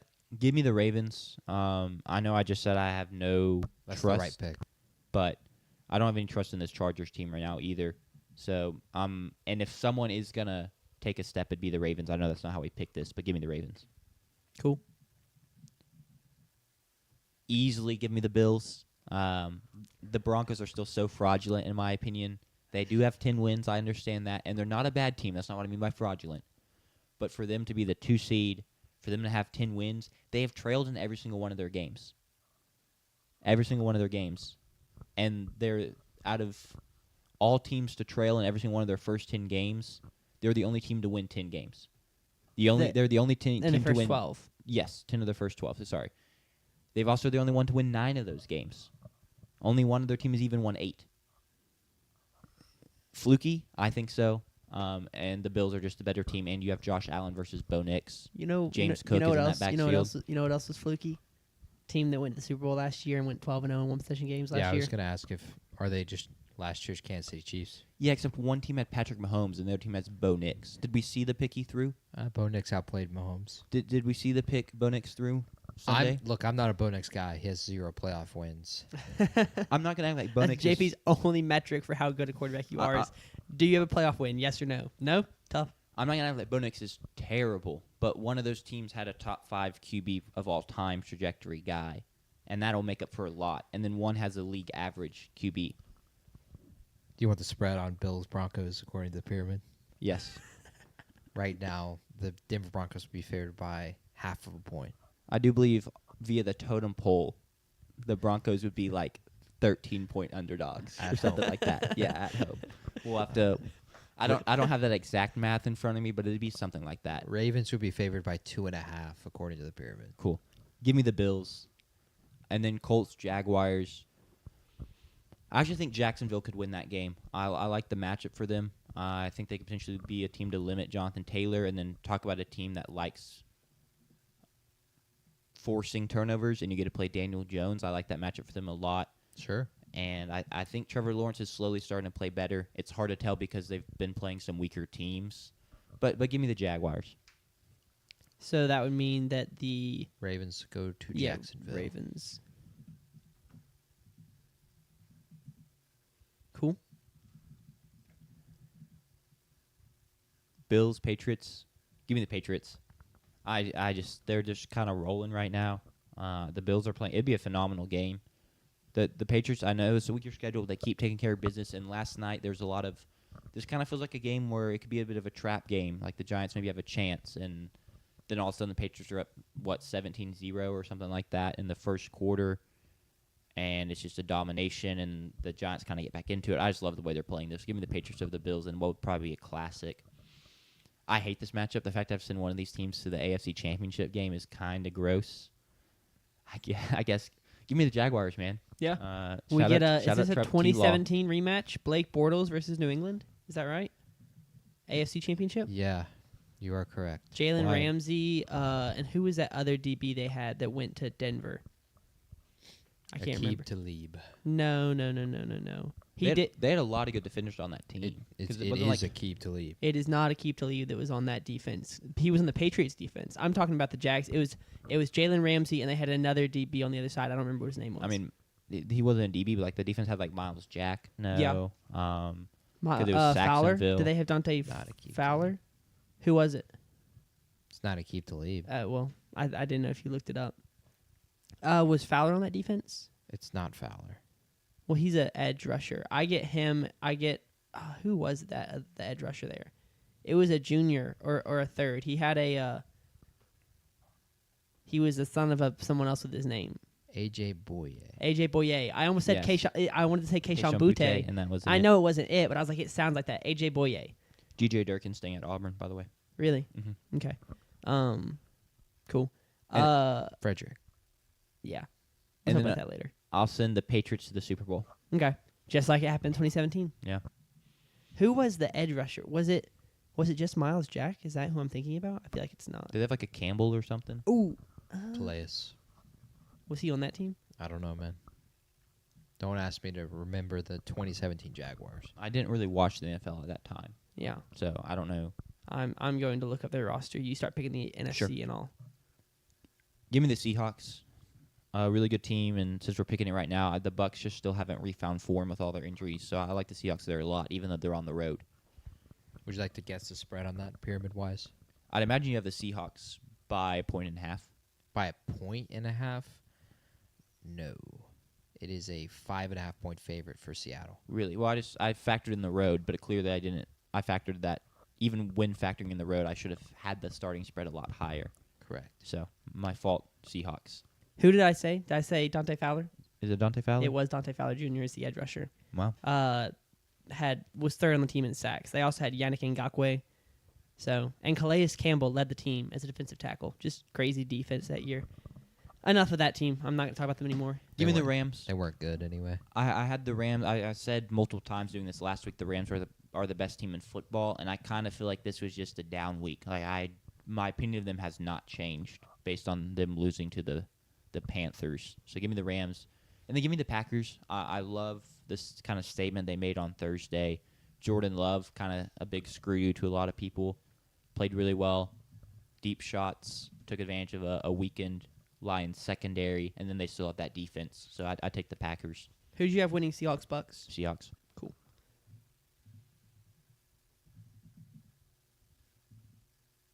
Two divisional matchups in the divisional round. Yeah, this is heat right here. And give me the Packers over the Bears to upset the 1 seed. The Bears themselves have talked about how their passing attack is holding the team back. And then you have to go up against that Packers front seven to try and run the ball a ton. I would love the Packers in that matchup. I think it'd be a great game. I'm not saying it'd be a blowout, but I'd like the Packers to win. Maybe there's some bias there. Shout out Aaron Rodgers. And then give me the Rams over the Seahawks. Are the Bears approaching Denver Bronco fraudulence territory in your eyes? No, they are not. What separates them? I still think there's a lot of different perception of them in the media. And I honestly I like the Bears a little bit better. Okay. What would the totem pole have the Bears-Broncos spread? Neutrofield. Uh, I think the Bears would be favored by like 10 or something like that. Wow. We'll see. Well, it'll be revealed. I can't wait. I'm going to need you to break down how these point spreads are generating from the totem pole. Well, it's whatever JP's is by tier, but I don't remember it off the top of my head what your tier difference is. Okay. I calculate 2 points Okay. per tier difference, and then I have a few other factors. So you'd have the Rams like 64-point favorites versus the, I don't know, I Titans? would, if you're doing a totem pole, I would do no more than half a point. The kinks have not been worked out. This is an experimental first unveiling of the totem pole coming up. Cool. So any spread I've given is not to be bet in seriousness. Call the hotline if you need that. Call the Well, I mean, we'll find out if we need to bet it in seriousness. True. What if the totem pole goes 16-0? I don't know. And then give me the Rams over the Packers. Be a really good game, but give me Matthew Stafford, that offense, and then the defense. I still think they're the best team. So then I would have, saying they're the best team, I'd have the Rams over the Patriots in the Super Bowl. a revenge game of 2020, 2019. Because the Rams beat the Saints in the fraudulent. You didn't have to talk about it. Well, I was just second time it's been brought up on the show. Yeah, that backstory, and then the Patriots beat the Chiefs. Because we were all hoping for a Chiefs-Rams rematch from Monday Night Football earlier that season. We weren't fucking hoping for that. What did you want? Don't put me in that we. Well, I apologize. I wanted. There were multiple matchups that I wanted. I either wanted Patriots, Saints, because then you had the two old heads, the two guys who were near the ends of their careers, or I wanted the rematch of Rams versus Chiefs. Maybe that was 2017, so maybe it was 2 years later. I get the years mixed up, but it would have been the young, dynamic offenses, and instead we got neither. We got Rams Patriots, which the final score was like 19-6 or something. It was not great. However, Aggie legend Josh Reynolds caught a big pass in that game. Shout out to him. Gig him. While you clear the board, yes. JP, you want some Saints trivia fact? Go ahead. Drew Brees leads NFL history, I guess, in most games lost when throwing for 300 passing yards. How many games do you think he lost when throwing for 300 passing yards? Too many. Like 42. Yeah, that's too many. That's crazy. Let me go right. So you picked the Rams in this week. Where have we been? Here. Rams over the Patriots. JP, you want to go? Is that a new winner? No, it's not a new winner for me. But it is a new. I've yet to have the same matchup. You had Rams-Ravens last week. Oh, sorry. It is not a new winner. You're right. Okay. JP, you want to go or you want me to go? I mean, I can go, but it's going to look strikingly similar. I won't lie. Justin Herbert loses. Duh. So give me the Ravens over the Chargers. Bo Nix loses. Duh. Can I make a statement? Sorry to interject. Yeah, go ahead. Jump on your segment. I've talked about 3 times as a trend for me. So if Justin Herbert loses the first round playoff game, I will be off the Justin Herbert train and be on to he's not a winner. What if he wins 2-0, but he threw 5 interceptions? A win is a win is a win. Okay. And we're just not going to talk about the fact that his sideline presence was just so calming to that. We're not going to talk about the fact that he's got second strings at every position on the offensive line. At some point, you got to find a win. That doesn't work for I've excused it the first couple times. At some point, you got to find a win. That's where fair. I would be at with that. I think I would see that as like a fair shake. Well, a fair shake if I would not be as down on him as JP. The games were flipped, but like if his second loss was this loss, it's like, dang, that sucked, but I'm not done yet. And then he has that lead and then throws the 2 or 3 picks in the second half. Then it's like, yeah, the third loss, I'm done, I'm out. But I don't know. That's just, I mean, it doesn't matter because he's not in the playoffs yet. The game hasn't happened and he hasn't lost, so I'm not gonna. He's also your QB, so I don't expect you to ever come off of him. You can come off your quarterback. Are you like you came off Spencer Rattler? I came off Blake Shapen. Yeah, this is true. And he was the biggest Blake Shapen guy we knew. Exactly. Don't think I met anyone who was a bigger Blake Shapen guy. Yeah, give me Buffalo over Denver, and then I'm going to take Jacksonville to beat the Indianapolis Colts. Indianapolis hasn't won in Jacksonville in over a decade. I don't know the exact year. I believe it's 13. But they have not won in Jacksonville in over a decade. So if Sanders, you pick the Colts, you're dead wrong. I will not be picking the Colts. There you go. So I will have the same divisional matchup as Jack, and I imagine we will all have the same divisional matchup because Sanders won't make the mistake. Give me Buffalo to defeat the New England Patriots. I think they'll be able to get enough running the football. I think defensively they'll show up against Drake May. Their struggle in the postseason, they don't show up against Mahomes. I think they'd show up against Drake May and Travion Henderson, which he'll have like 2 carries in that game. It'll just be Ramondre Stevenson for whatever reason. So give me Buffalo and the 7 seed to upset the 1 seed. Excuse me. And then I will take Lamar Jackson to defeat the Jacksonville Jaguars. I think he'll do enough in that game. And then give me Buffalo by 75 in Baltimore. I think they are way, better than them. And I think they would shut down Lamar and then score all over that defense. So give me the Bills in the Super Bowl. Seattle plays the Buccaneers in Tampa Bay. Give me Seattle. Again, they're 5.5-point favorites in that game, according to the pyramid. And then Niners, Rams. I will take the Los Angeles Rams. I agree with Jack, and I'm going to say this again later, but I am not moving off of them given the result that occurred this weekend in Carolina. Packers, Eagles. I'm going to take the Green Bay Packers. And so for the first time since Week 8, and the first time ever since picking the playoff picture, the Eagles will not be playing in the Super Bowl for me. Is this a matchup thing, or you're just lower on the Eagles now? Matchup and both. And both. Matchup and the Eagles are bad. So both. Pyramid will reflect that as well when we get there. I think the Packers would beat Philly in Philly because Packers would be playing a home game. Philly is getting booed by their own fans because they can't move the ball, and rightfully so. Who did you have winning? Seahawks, Bucks? Seahawks, I assume. Seattle. And so that will give as well the same divisional matchup and 2 divisional matchups in the divisional round. And I will take the Green Bay Packers to defeat the Chicago Bears.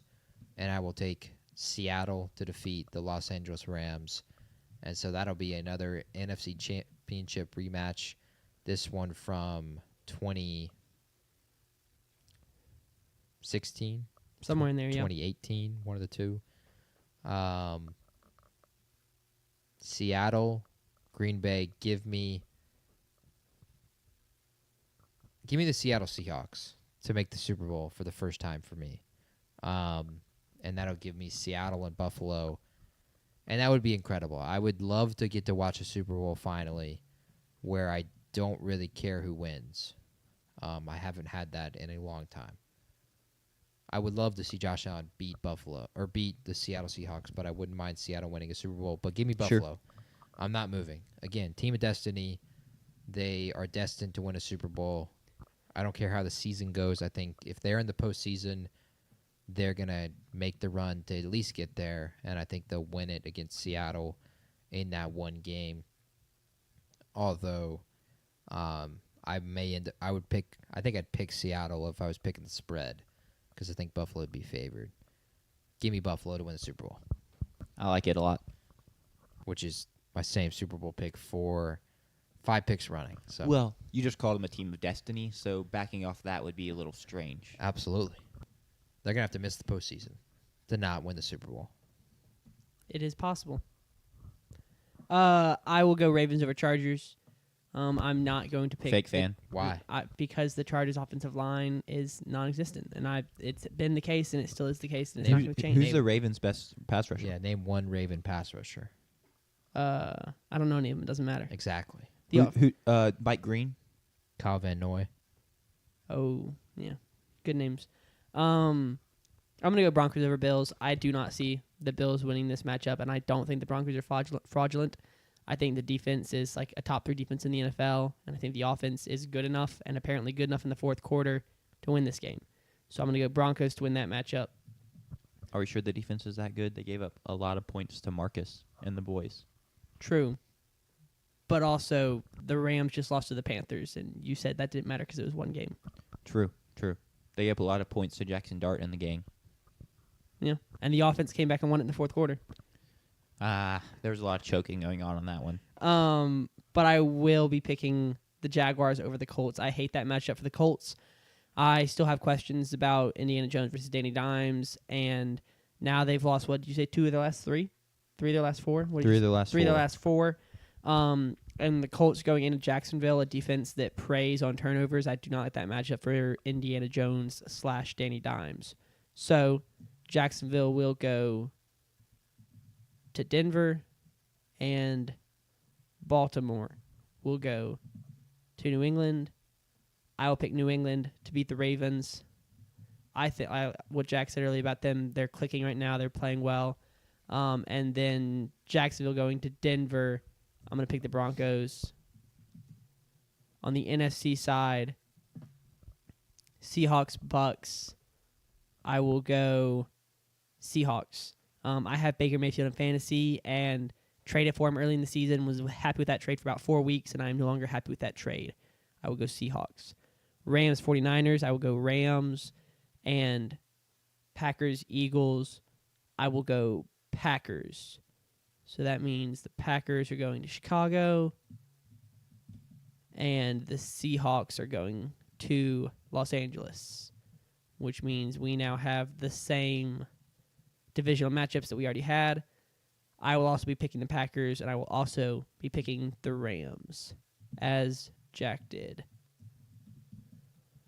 And then in the AFC Championship, I will have Patriots versus Rams, I think, and that's what you had, Jack, 2019 matchup? It is exactly what I had. And I will go Rams, getting Matthew Stafford his second Super Bowl since being traded there. So, shout out Matthew Stafford. Panthers fans ain't going to like y'all.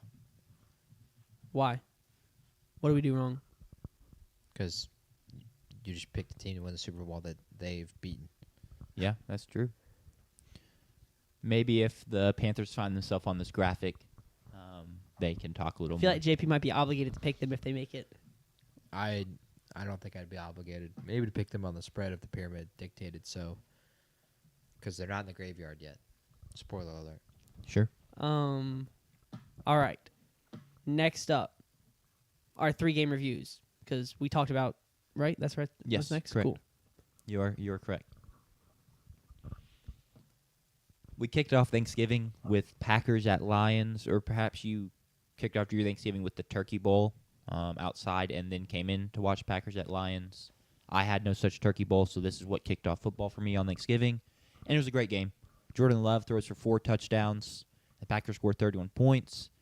And the defense slows down the Detroit offense enough, and they only scored 24 points. And do the math for me, Sanders. Is 31 or 24 greater? 31. There you go. And so the Packers win 31-24. Y'all's thoughts on this game?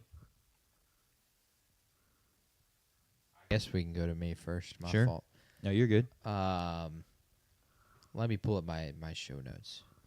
They disappeared. That's great. I'll go first, Go I ahead guess, then. Jordan Love was fantastic. I thought this was his best game of the season in a spot when he really needed it. One, because the doubters have been very loud recently. I've even begun to question it a little bit myself. I wish I hadn't.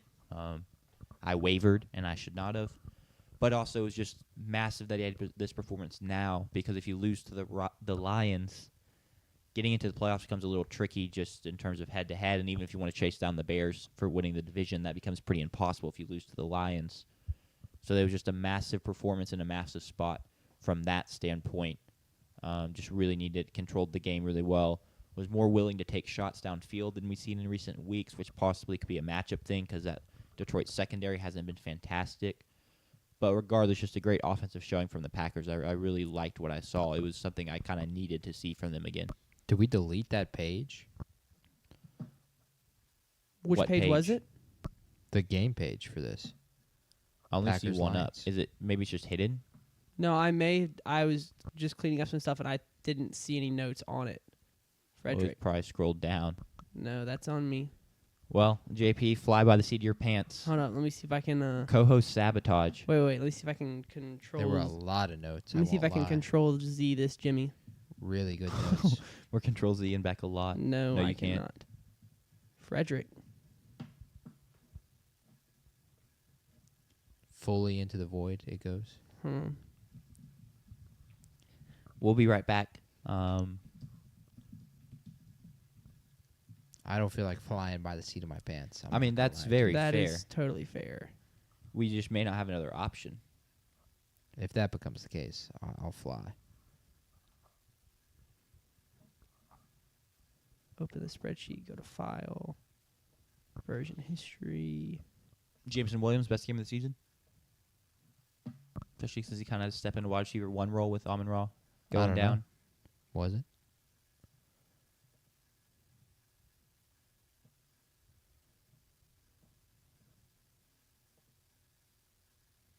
Let's see if this.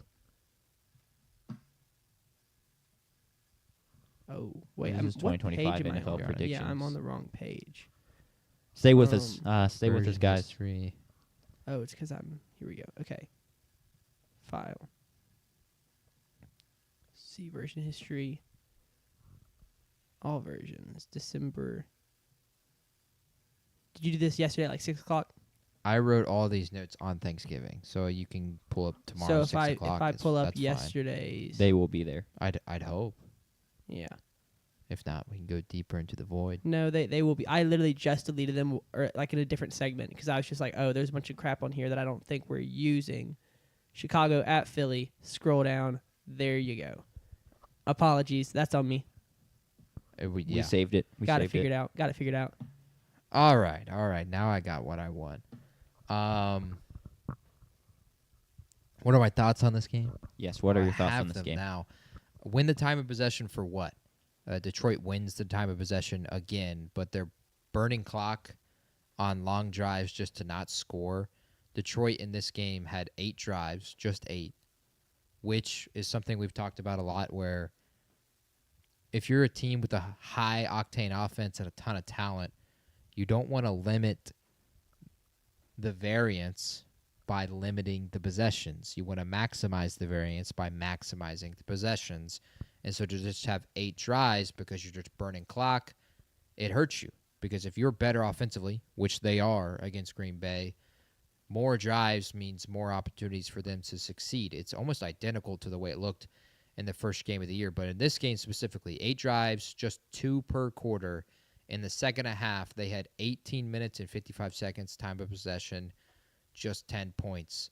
A 3-minute 52 drive for a turnover on downs, a 3-minute drive for a touchdown, a nearly 6-minute drive to turn it over on downs, and a 6-minute drive for a field goal.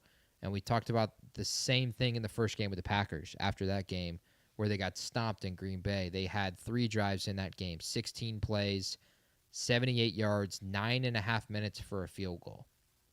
13 plays, 55 yards, 7.5 minutes just to throw a pick. And 9 plays, 59 yards, 5 minutes for a field goal. And losses this year for Detroit, which there are now 5 of them. The Packers games, both of them, 3 drives. The first one totaling 22 minutes and 40 seconds. That's over a quarter and a half, 6 points. Over a quarter and a half of having the football, and you have 6 points to show for it. The other Packers game, they had the ball for an entire quarter, 15 minutes, 49 seconds, 3 points to show for it. The Chiefs game, have the ball for 16 minutes, 28 seconds. That's over a quarter, 3 drives, 3 points. The Vikings game, 2 drives totaling 12 minutes, 50 seconds, 3 points. And then the Eagles game is the outlier here. But in the Eagles game, they had 3 punts and 5 turnover on downs. They couldn't move the ball at all. So they had tons of possessions but couldn't score. The Lions also lost this game like in something that they are really good at and they pride themselves on, which is 4th down. Green Bay was ridiculous on 4th down, and they have been all season. Green Bay was 3 for 3. They had a 22-yard touchdown pass on 4th and 3 from the Detroit 22. They had a 2-yard touchdown pass on 4th and 1 on 2nd and goal, and 16 yards on 4th and 3 to seal the game from the Detroit 45. Love was fantastic. That's 3 completions on all 3 4th downs for Detroit. 4th and 3 from the Green Bay 47. You hand it off to Gibbs. Run it into Rashawn Gary and Micah Parsons for whatever reason instead of throwing it. Green Bay then immediately responded to that missed conversion from Detroit with a touchdown. And at the end of in the 4th quarter, it's 4th and 3 from the Green Bay 21. You're down 10 with 11 minutes, and this what was highly questioned of Dan Campbell in the post game. They could not convert on 4th and 3 because J-Mo, not his best game of the season, I'd argue, because he dropped the ball. He dropped a pass. It was behind him. It was a bad throw from Jared Goff, but it hit his hands. He's got to catch that. They were able to force a 3-and-out immediately after that, but they were forced to drive back down the field. Another thing that is continuing to pop up for Detroit, the cute stuff. It's just the opposite of what Detroit claims to be, what Dan Campbell claims to be, bite your kneecaps off. 1st and goal from the 4 in this game. You know what the 3 play calls were? 3 passes. 3 straight passes on 1st and goal from the 4 with Jahmyr Gibbs, with David Montgomery. one of which those passes was from David Montgomery because they run the Wildcat, and he tries to throw the jump pass, and it probably should have been picked off. The cute stuff, you can't do that if you claim to be a team that wants to bite people's kneecaps off. They were out-toughed by Green Bay in this game, less rushing yards. Green Bay this season has had one 100-yard rusher in a game. They were outrushed by Green Bay. Last week, Emmanuel Wilson had 100 rushing yards. Not even Josh Jacobs is at a 100-yard game this year, and they were outrushed by Green Bay. Detroit, their defensive line, outshined by Green Bay's defensive line. No sacks to Green Bay's 3. And for Detroit, it's why they continue to move down the pyramid. It is why you're not shocked by these results, but it's not who they've been the past 2 years. And so it's surprising, at least. They lose the game their own way. 4th down, they're doing the cute stuff. They're out-toughed. They have the ball for so long, but they're not doing anything with it. It's got to be frustrating for a Detroit Lion fan. And what is seeming to be the case, at least for me so far, is that some of, not all, which of course is always going to be the case, my preseason takes are coming into fruition at the end of the season. Sure. And I think the Detroit Lions one is kind of finally fully rearing its head because I don't think this team makes the postseason. I think Dak goes and beats them on Thursday night in a must-win game for them. And it is going to be a failure of a season. And it's because they can't convert on 4th down. They can't score points consistently. And they're not as tough as they claim to be. Yeah. I wish we could preview that game, but it's Thursday, so not really doable. I can tell you who to pick in our pyramid segment. Yeah, we'll get there in a minute. And you can tell us who to pick in your totem pole segment, I guess. Yes. And I would trust the totem pole over the pyramid. I definitely would not do that. The totem pole is still getting workshopped. It really is the 4th downs, because I'm just going to read some stats from this game, and it tells you how similar it was. Both teams were in 60th place. Green Bay had 359 total yards. Detroit had 352 total yards. Yards per pass, 6.0 Green Bay, 5.9. Yards per play, 6.0 Green Bay, 5.9 Detroit Lions. They had the exact same yards per pass at 7.8. There were no turnovers. Yards per rush, 4.2 for Green Bay and 4 for Detroit. Like a 3-minute time possession difference, a 3 penalty to 5 penalty difference. Very little rushing yard discrepancy, obviously. 18 first downs for Green Bay to 20 for Detroit. Like, it was right there. And the Detroit team that has the past couple years been the team that's really good at making the play when it matters most, or executing in the most crucial fine moments for when the game's close like this, for them to come out on top, and they didn't do it. The 4th down point is a perfect example. And now people are like, does Dan Campbell need to change his ways? Which I don't think so, but I guess y'all could disagree with that. I don't know about change his ways. Go back to what you said you were. The cute stuff is really what pisses me off with them. If you're going to pride yourself on toughness, the cute stuff was cute when you were 15-2 and you were really dominant, and you were doing it when the game was out of reach. When you were doing the fake fumble stumble, they were leading, I think, by 16 in that game over Chicago. I'm fine with it. They're trailing to Green Bay, and you're going to run a jump pass with David Montgomery on 1st and goal from the 4. That stuff, I think it's just get back to what you pride yourself on, which is toughness. And that is what Detroit prides themselves on. If they don't do that on Thursday, if they don't go out there and show Dallas that they can dominate, especially on the ground, because I don't think they're going to have Amon-Ra in that game with Sadly. how he got rolled up on Thanksgiving, then, I mean, what are we doing here? Sure. Ben Johnson was the cute stuff. He's gone now. You need to get back to who you were, because it's the reason you got to where you were. You were so physically dominant. You're able to run the football on anyone and then set up the play action, and it was unstoppable. And then on the defensive side, it was a bunch of dogs. C.J. Gardner-Johnson, who's not on the roster anymore, was someone who was a dog. In the middle, Alex Anzalone was a dog in the middle.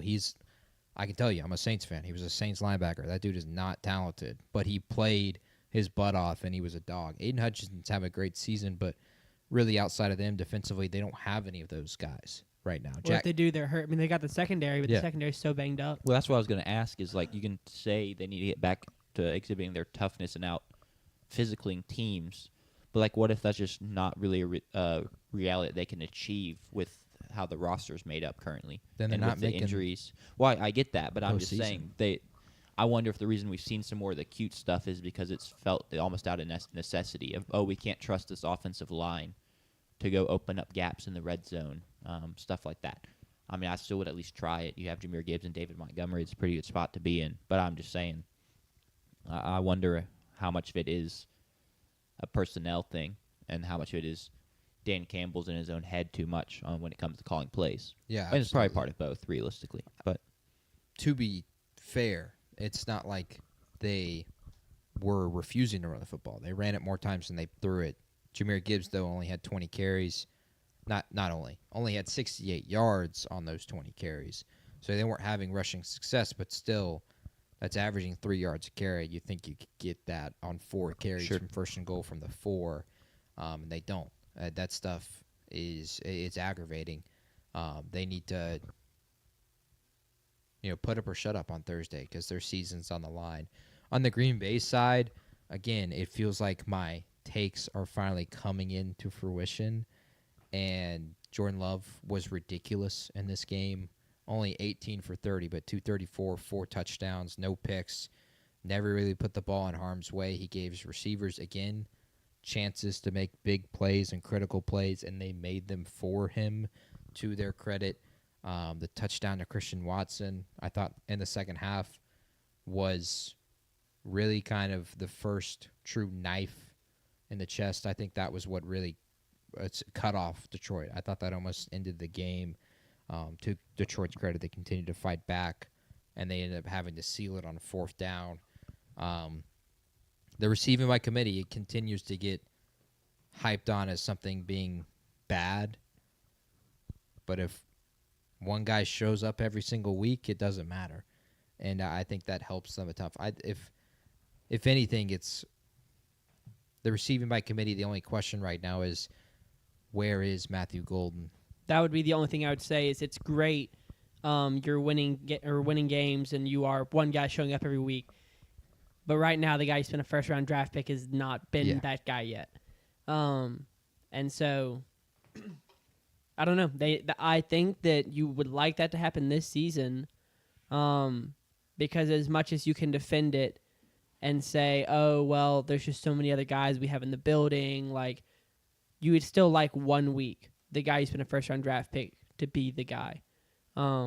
It's not often that you spend a first-round draft pick in a guy and don't expect him to be your wide receiver 1. Yeah, he had no targets. Yeah, and even in a talented room and even in a deep room, your wide receiver 1 needs to has he broken 100 yards yet? Is it done it once? I extremely, extremely doubt it. I don't think he's got close, to be honest. I thought he had 80 yards at least 1 week, and I just couldn't remember if he had anything beyond that. So it's that kind of has me nervous. Like, why is he just not shown up at all? And if he continues to not show up, is there a chance they look back on this season and think, wow, like we were missing, like if we just had a little bit more depth somewhere else or a little bit more talent somewhere else, would the season have gone a little bit differently if they lose in the playoffs? He had 86 yards in a game. Gotcha. That was his maximum. Which he did have 100 total yards because he had 86 receiving and 16 rushing. Shout out to him. This is just why, you just don't draft someone out of Texas, I guess. Obviously, like not a great development school. Galvin Banks Jr. I mean, every so often, something will happen, but what Texas wide receiver has really been drafted high recently and taken the reigns or taken the there've only been world by 2 storm. drafted high recently. It was A.D. Mitchell and now Matthew Golden, right? Xavier Worthy. Oh yeah, was Worthy a first rounder? I think he was second. No, he was first because the Chiefs traded up. Yeah. But Mitchell was not a first. No, I think he was a second. AD's cooking for the Jets. Yeah. Isaiah Bond getting some run. That guy's terrible. He Bond needs to be or Mitchell? Bond. He got a big time pass for Bama when he was at Bama. He did? Yes. A long time ago. A 4th and 31. Yeah. The Gravedigger. He is. I watched the Shador-Sanders game, and he's not helping Shador at all. I'm pretty sure he had 2 drops in that game, and they were bad. But yes, Green Bay, like I was saying, is coming into the fold. They just got to, I mean, it is kind of the thing with all of these teams. They don't have really the proven quarterback. Consistency. Just have this consistent performance week after week. I heard Coward said, I think it was either today or yesterday, he said, oh, yeah, if Green Bay puts together another great performance this week, they're the best team in the league. Why? Well, then why aren't they just the best team in the league right now?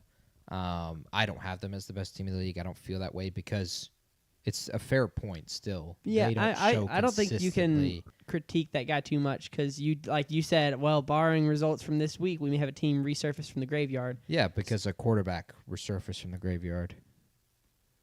Yeah, but I still feel like you do have results that are dependent on an outcome of the upcoming week. It would be 2 shocking results is what it is. It is a Cincinnati win by 22 points over a team that I had on tier 3 last week, or actually tier 4. No, actually, I'm pretty sure it was tier 3. And then it would be, again, another win over a tier 3 team if they won at Buffalo this week. And if they won in the same fashion, I have no choice but to move them back on. Sure. For Green Bay, number 1 seed is right in front of them. They still play Chicago twice.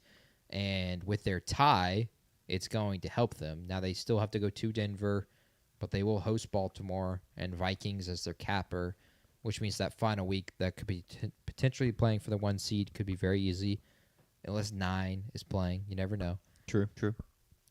But because of the tie, they only have to get to the same amount of wins as whoever is above them, and that is the key part to it. Not the same amount of losses, so they just need to win 1 more game than the Bears or the Rams or Seattle the rest of the way, and they will be the 1 seed. And so it's very possible. They play Chicago twice, go to Denver. Denver apparently is fraudulent, according to Jack. We'll see how the pyramid feels about them. And you get to host the Ravens, and that should be a house money game. I feel like they can very easily get to. If the 1 seed is anyone, it's them, or it's the Rams and Seattle for me. I mean, it's not really an unpopular take, but that is kind of how I feel at this point with those teams. And Seattle and Los Angeles still have to play each other, and they can beat each other up one more time. So I feel good about my Green Bay number 1 overall seed take still, and I'll be ready to go to that TikTok comment page when that occurs. I hope you get to do that. I think I had them as the 1 seed too, so I would get to victory lap. I can look. You. I have the page up. I know I didn't, so I will not be victory lapping that. I'll just victory lap my Broncos TikTok. Sure. That you backed off of, but whatever. Mike, it's all Jerry Jones' fault. You did have them as the 1 seed, Jack. Yep. 13-4. I knew I was really high on them. Sanders' number 1 overall seed was Hold up, NFC? Yeah, yikes. Was it the Lions? Much worse. Eagles. Commanders? Much worse. It was the Washington Commanders. Wow. Well, Jane Daniels doesn't get hurt. No, I'm just kidding. Yeah. That's a bad one. It happens. Yeah, if half the team doesn't, peak last year, and now they're all downhill because they're 30+, then... They're not all 30+. Just a lot of them. Hey, look, Jack had the Falcons winning the NFC South, so... True. None For of us a had the couple Panthers. weeks, it looked pretty None solid, of us had man. the Panthers winning the NFC South. So this is true. But we can go on to our next one. Let's do it. Did you go back and update the playoff picture thing? The playoff? No, I did not. Good call. Let's do that before we Forget. get too deep and forget. Y'all have the same picks. Yep. And then I have Buffalo Playoff over the picture. Packers.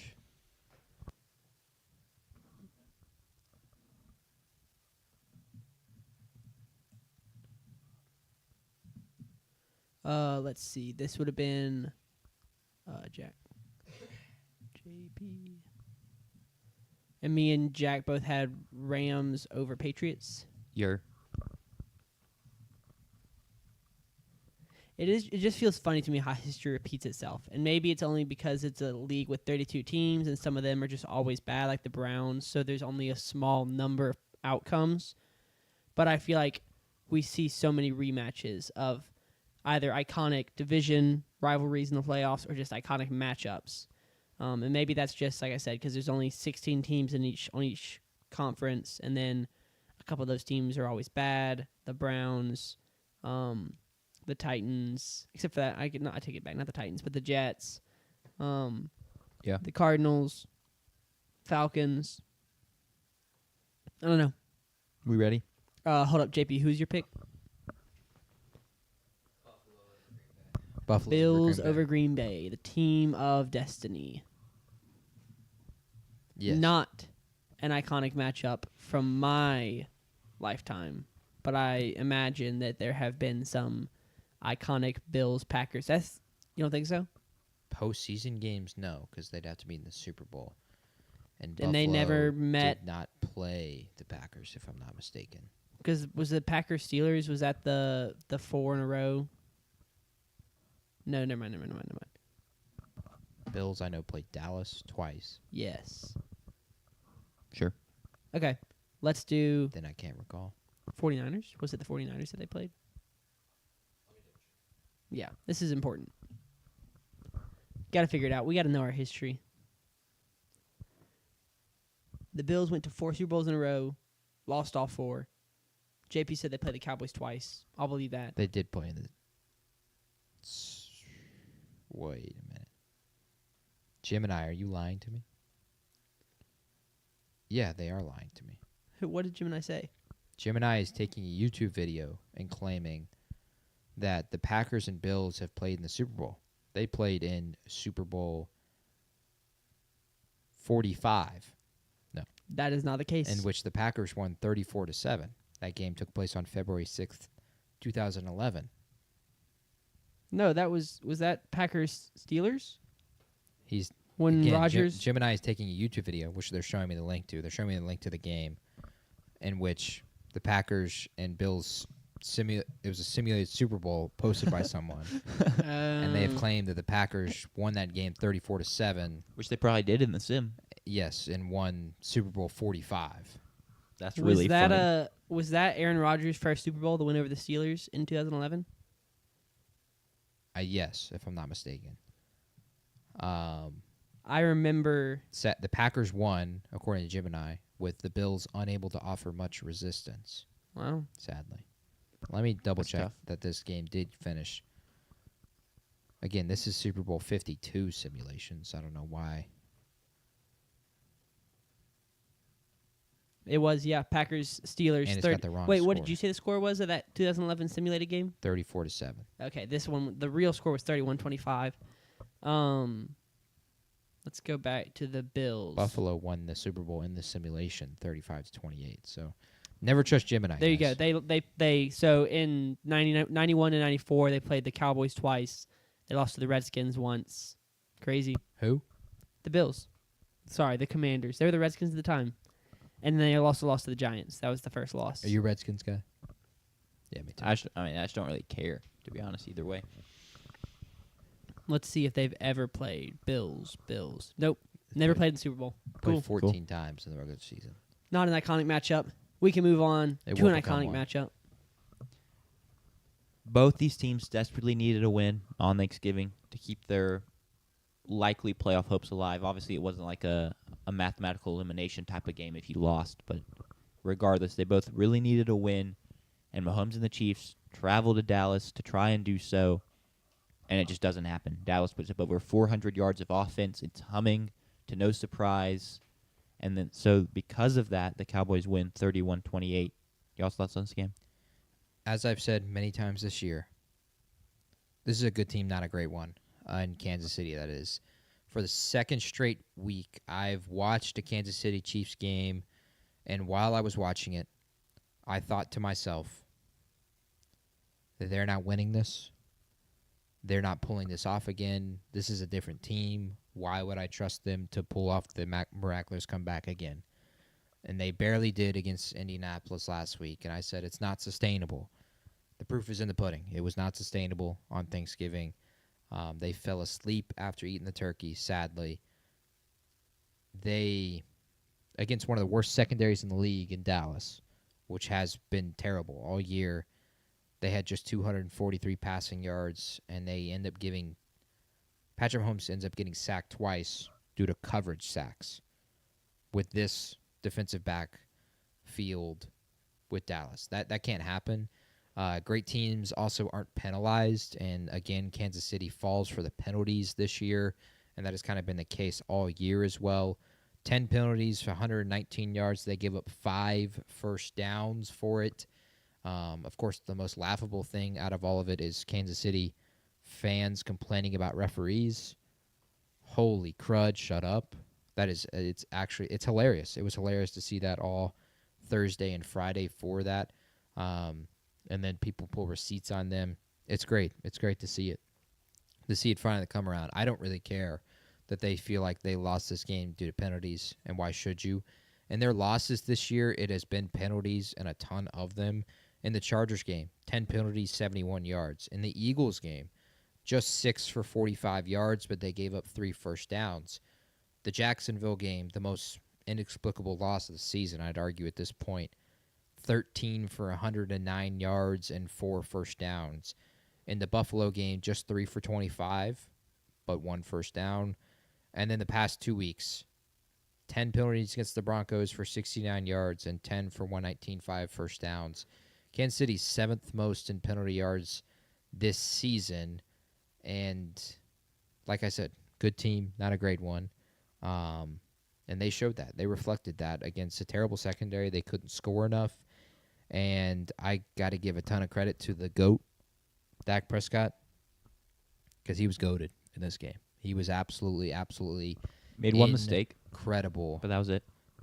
Got rid of, out of the one mistake, I honestly thought he was nearly perfect in this game.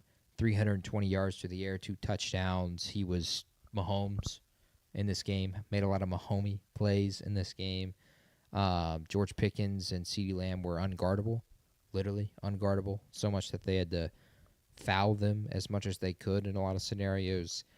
And for Kansas City fans, I know it was shocking, that kind of result. But for the rest of the NFL, are we really that shocked that Dallas beat Kansas City on Thanksgiving? I'm not. Not at all. Yeah.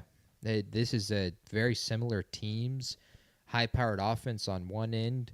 Kansas City is just holding on to the fact that they have one of the best quarterbacks of all time and one of the best play callers in Andy Reid and a few playmakers here and there. But they, like I said, that Indianapolis game is not sustainable. It's not something they're going to continue down the stretch of the year. For Kansas City fans that are worried about missing the postseason for the first time, the season is not over. But they're going to be 3 games back, and they are 3 games back because the Chargers were able to beat the Raiders, the Bills were able to beat the Steelers, and the Jaguars beat the Titans. And so now for the Chiefs to make the postseason, they have to win out, which means they're going to have to beat Denver at home, beat the Texans at home, beat the Chargers at home. I won't guarantee they win all 3 of those games, and then win in Las Vegas and win in Tennessee. On top of that, they need the teams above them to go 4-2 in those 3 teams, the Chargers, Bills, and Jaguars. Chargers, if we're just going to go down the scenario of let's find a way for Kansas City to make it. Chargers going 4-2 is needed on top of Kansas City winning out. Raiders, Eagles, Texans at home. And then Chiefs, Cowboys, Broncos on the road. Possible. Completely possible. But I wouldn't rule it out that they could go 5-1. They could go 4-2. Buffalo has to go 4-2. They already beat the Steelers. So all of those teams already had that first win. Then the host the Bengals, the Patriots, the Browns, the Eagles, and the Jets. I would think Buffalo goes down the stretch and closes out. And then Jacksonville gets to play the Titans twice. The Colts, who are on their last leg, it feels like twice. Jets and the Broncos. And so I will be, at this point, surprised if Kansas City makes the postseason. Of course, the NFL, and not the NFL itself, but NFL fans are cheering for it. Absolutely, because we don't want to see that anymore. But, man, it's a good team, not a great team. I think that's the biggest takeaway once again. They're 6-6. The record proves it. There's no other real way to put it. For Dallas, it's going to be a long road. I think it's actually harder for them to make the postseason than Kansas City, which kind of sucks. They're going to have to beat Detroit, of course, on Thursday, and then go 3-1 in their last 4 games. On top of that, they will need Detroit to lose at least one more game on top of that Cowboys game on Thursday. And then they're going to need the 49ers to fall to 10-7 somehow, which the 49ers right now are 8-4. So you need the 49ers to go 2-3. The Niners have a really easy schedule to finish the season still. So I won't guarantee it because it's a long shot right now for Dallas to make the postseason. But they can get in at 10-6, 10-6-1. There's an avenue for that because they'll be better than the 10-7 teams. True. Yeah. The key stat for me that tells this game and talks a lot about, or kind of encapsulates a lot of what you were talking about in terms of how easy offense was for Dallas and how hard it was for Kansas City. Third downs, Dallas was 9 for 16, well over 50%, and the Chiefs were 5 for 13. Not even close to 50%. And, I mean, that's just when you can keep your offense on the field, when you have 2 elite receivers in a run game that's running the ball pretty well, it makes it really easy to convert third downs. And also Dak, I don't want to not mention Dak as a reason for that. Go. And then on the other side of the football, the run game's okay. You had decent success in this game, but it's because a lot of it's Dallas. You don't really feel great running the ball with Kareem Hunt and Pacheco. And then you have Kelsey, who's a solid, safe weapon, but he's had some drop issues. He's dropped a couple passes this year. He's not as reliable as he once was. Yeah. And then it's Rashee Rice is your big outside weapon, and he's worse easily than both Pickens and CeeDee Lamb. It's just everything's harder for them, and because it's harder, they don't deliver as often, and they end up losing this game. And then also talk about penalty. That's one way to make it hard to convert third downs is when you're getting penalties so consistently. It's 3rd and 15 and stuff like that because your offensive lineman can't stop holding and stuff like that. Against Dallas's pass rush too. Yeah, that doesn't have Micah Parsons. Correct. It just continues to add on the fact that this is just a really, really bad team. This year. I think they're, if I'm not mistaken, they're the 3rd worst team when it comes to allowing first downs on 3rd and 7+ this year. That was something I talked about with the New Orleans Saints near the beginning of the year. I listed all those long third downs that they gave up. It's no different with Kansas City. In this game, they gave up a ton of third downs that were 3rd and 7+ to Dak and those passing, those receivers. Some of those due to penalty, but a lot of it was just giving up completions 2 yards short of the marker and not being able to tackle George Pickens and CeeDee Lamb. Yeah. And that was a huge reason that Dallas was able to convert more third downs and get nearly to 50%. Personally, it was just awesome to see it. I think it was beautiful to be able to watch it on Thanksgiving and to watch Dak do that, and it gave you sadly more false hope for the game that would transpire the day after in Starkville. But it's awesome to see Dak continue to cook after a really bad hamstring injury last year that cost him the end of that season. And then it felt like when you trade Micah Parsons away, and with the way the season had gone to at least before the bye, they were 3-5-1 before the bye. They've won 3 in a row now. Feel like we punted another potential MVP Dak season. If they make the postseason, he's got to be up there on the ballot, I think, and I think he should get first place votes as well. He has been truly remarkable this year, and it helps to have the weapons he has. But Matthew Stafford was the leading candidate for the MVP prior to this weekend. I don't know what the odds are now between him and Drake May. I would imagine with Drake winning on Monday, it's favored Drake. Sure. But Stafford also has Puka Nacua and Devontae Adams. And you could argue maybe both of them, if you lined up A to A and B to B, are better. The Rams have better than Cowboys. I think that's a fun argument. It's close. Puka better than CD and Devontae better than George Pickens. I think it's really close. Yeah. I would see potentially someone making the argument for the Rams on both of those. If they pull off somehow to make the postseason, which if they can beat the Detroit Lions, it's possible. They play the Vikings, Chargers, Commanders, and Giants to close.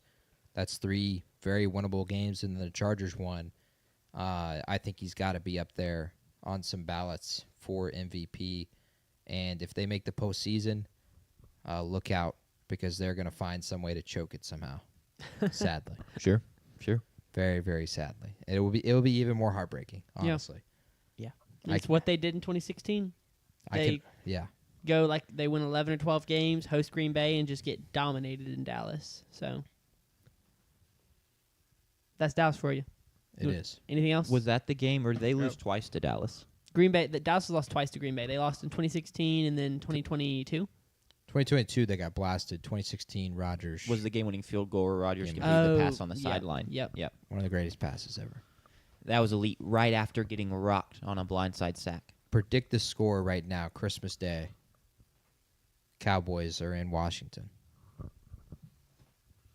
38-24, Dallas. Will you be watching? I'll be on Christmas Day. I actually can't confirm because it's first Christmas with the in-laws. Oh, boy. So that's a tough, I don't know what the schedule's like. Yeah. That's what your phone is for. Do they have Netflix on their TV? Because it's on Netflix. Oh, that's the problem. I don't even know that. So I may not be watching. Yeah. I just pirate. What? No, never mind. But there are ways. There are ways. There are ways. Sources. I'll see what I can do. I'll send you my my Netflix login. Yeah, I appreciate my it. Netflix I login. appreciate it. I'll send you that. All right, let's get on to this last game. Yeah. There you go. The Bears on Black Friday was the lone Black Friday game. They go to Philadelphia to play the Eagles, and they win 24-15, largely on the back of their running game. They had over 200 rushing yards. Mononga and DeAndre Swift have become a formidable tandem there. And it really was largely the rushing attack. The Bears have been pretty forthright that they feel like the passing attack, they're winning in spite of the passing game, not because of it. And that really should not be the case in a Ben Johnson offense. It's frustrating to them. But, hey, you keep winning games, and so you can't be too mad at that. And then on the flip side, you get A.J. Brown going yet again if you're the Eagles, but it just kind of feels like a hollow victory because, one, you lost the game. And also, who really cares if you get A.J. Brown going if you can't run complementary offense at all? You don't hit 100 rushing yards again. Saquon just still really can't get going very well. And you turn the ball over twice. And so you lose to the Eagles. And, JP, my first question to you is, are there more questions? Yeah, there's absolutely more cool. questions. That Philly coming into the game led the league in 3-and-out percentage in the league. They had 3 in this game. I went back and I watched the entirety of the game, and just takeaways from that in general. Hurts was inaccurate, very inaccurate, much of the game. 19 for 34, very inefficient, and his pick was bad. I'll say any pick is really bad, but it wasn't one where it was like, oh, it hit the receiver in the hands. He overthrew his receiver, and credit to, if I'm not mistaken, Jaquan Brisker making an incredible play on the sideline. I can double-check that. I don't have to ask. Kevin Byard, actually, the other safety. So he was bad. Saquon, they still refuse to block for him. It sucks to see that. But A.J. Brown, of course, had his good day. I think the only thing that's really positive for Philly that you can take from this continued losing is that at least A.J. Brown's quiet right now. I think they'd rather him be back to barking and being upset if it meant they were also back to winning games. Fair, but if he was barking on top of all this, it would be even worse. True. It also is. It's so. Going back and watching the broadcast, and I watched the condensed replay from NFL.com. So it's you see the entirety of the play, you hear a second of after the play. They skip right next to the next play, and you see every single play of the game. And so watching that, you don't see like the lead up to the snap. You see the snap, play, 1 second after, next play. You watch that game, it is boo, boo, because every single play was negative, or something didn't occur, and it was just boos raining down on Black Friday in Philly, and that was unbelievable to see. That is Philly sports for you. That's music to my ears right there. Yes, I agree. For you as a Commanders fan, and me as a Dak guy, look, no shame to it. Abby's not here in the chat, so she can't even say anything about her Eagles here, but they deserve to be booed, especially offensively. They have been terrible for much of this year. They're very fraudulent in that way. They narrowly escape the scoreless half again, which they, coming into the week, had been tied with the Tennessee Titans for the most amount of scoreless halves this year, which is not a team you want to be tied with for anything in this sport. And yes, there are more questions. Are they ever going to figure this out offensively? I believe 5 weeks running, had picked them to still reach the Super Bowl, and I didn't do that today because I can't now trust that this is going to just flip the switch in the postseason. Sure. After seeing this many consistent weeks of failed offensive production. Saquon, I don't think is ever going to get blocked for, sadly. I would love for him to, so I can make a postseason run in my fantasy league, but tons of more questions. And then on the other side, defensively, to get pounded by Kyle Monangai and DeAndre Swift in this makeshift offensive line that was just put together this year. This is a Chicago offensive line that was terrible last year. Caleb Williams led the league in sacks, or he was second to Jaden Daniels, one of the two. This year, they are running the football really, really well, and it is the engine for their offense is Monangai and DeAndre Swift. And so for Philly to get punked like that, I thought that was the most surprising thing. 22 carries for Monangai and 18 for Swift. They average 6 yards per carry and 7 yards per carry, respectfully. That's insane. And it showed on that way watching the replay. They just consistently pick up 7 or 6 yards, and that's unstoppable because it puts Caleb Williams in very favorable positions and favorable third downs. And to Chicago's credit, I think this is the padlock stat. If you were told one of these teams is going to go 10 for 17 on third down in a game, yeah, I think that team wins. And Sure. Chicago did. They were 10 for 17 on third down. And it's because they were able to get in very, very favorable third downs in this game. At one point, they converted out of their 7 attempts on third down, 6. So they kind of turned it off as we got into the second half, but they were incredible. So a ton of questions for Philly. For Chicago, I really love this team, and there's no reason to feel like they are a truly fraudulent 1 seed. Because I think they can potentially make some moves in the postseason, given how this NFC is. They're on pace for 2 1,000-yard rushers. Right now, DeAndre Swift is on pace for 1,100, and Kyle Monangai is on pace for 840, so only 160 yards short of 2 1,000-yard rushers. Very possible for either of them. Caleb can still be Caleb, too, and he had 3 of those plays in this game for me. A key 3rd and 4 in the second quarter. He steps up in the pocket, immediately knows he's going to be sacked. He retreats in the pocket, slides out, runs, and I believe he's being chased by Jihad Campbell, a very, very fast Eagles linebacker. Runs, picks up the first down, extends the drive, gets him into better field goal range. They were already in field goal range, but on a windy day like it was in Philly on Friday, getting him in better field goal range, they end up getting 3 points for sure out of that drive. And then there's 2 others in the third and then in the fourth quarter. 4th and 5 to Colston Loveland. He makes an incredible play where he's getting pressured and somehow gets the football to him on a 4th and 5 in the late third quarter. And then the touchdown to Cole Kmet to seal it, rolling out to his left, turns his body on a money. He was originally looking to the guy in the flat. He sees Kmet open over the top, releases it. Ends up being a touchdown. While he continues to put up really ugly stat lines, like he 17 for 36, 1 touchdown, 1 pick. You wouldn't think that's very good, and that's not his first time this year where he's had basically 50% completion percentage. The Minnesota game, 16 for 32 for 193, no touchdowns, no picks.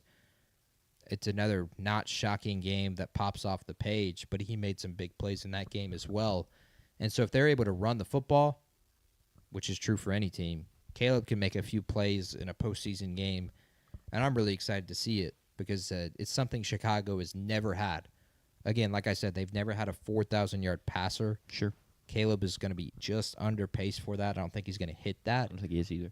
But Caleb is going to make plays that Jay Cutler has never made for them. Mitchell Trubisky has never made for them. And that could potentially make Chicago a very dangerous team once we get to the postseason. Yeah. My question, I guess, to both of y'all is, and you basically just answered it, so I guess this goes more to Sanders. The passing attack, I know Caleb can make big plays, right? He has that ability, and that's fantastic, and it's better than not having that. But the passing attack has not been good, holistically.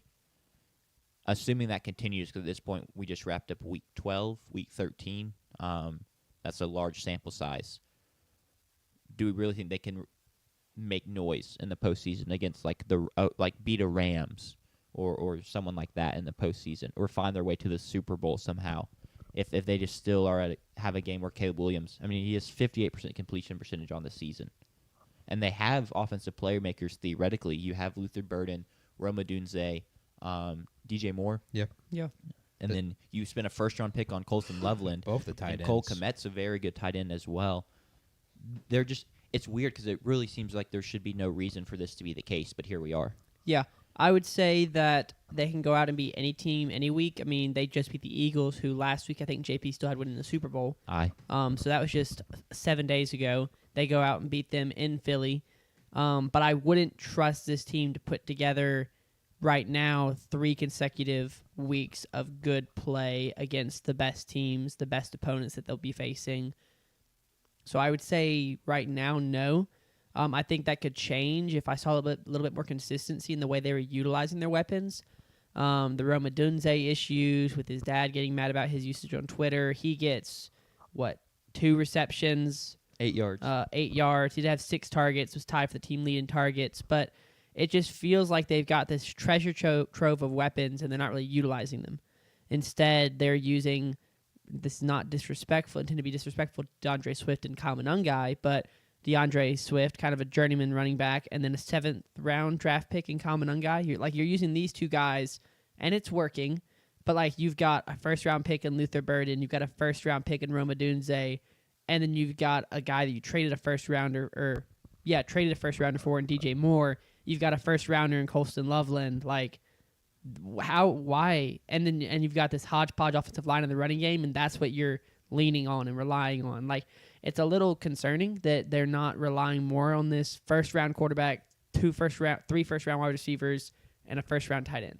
I think it's got a chance to actually help them, the fact that they're not using the weapons, because the weapons are still there. Yeah. So what if we can do a playoff game and then suddenly they use the weapons? It's a huge what if, though. Yeah. It's a huge what if.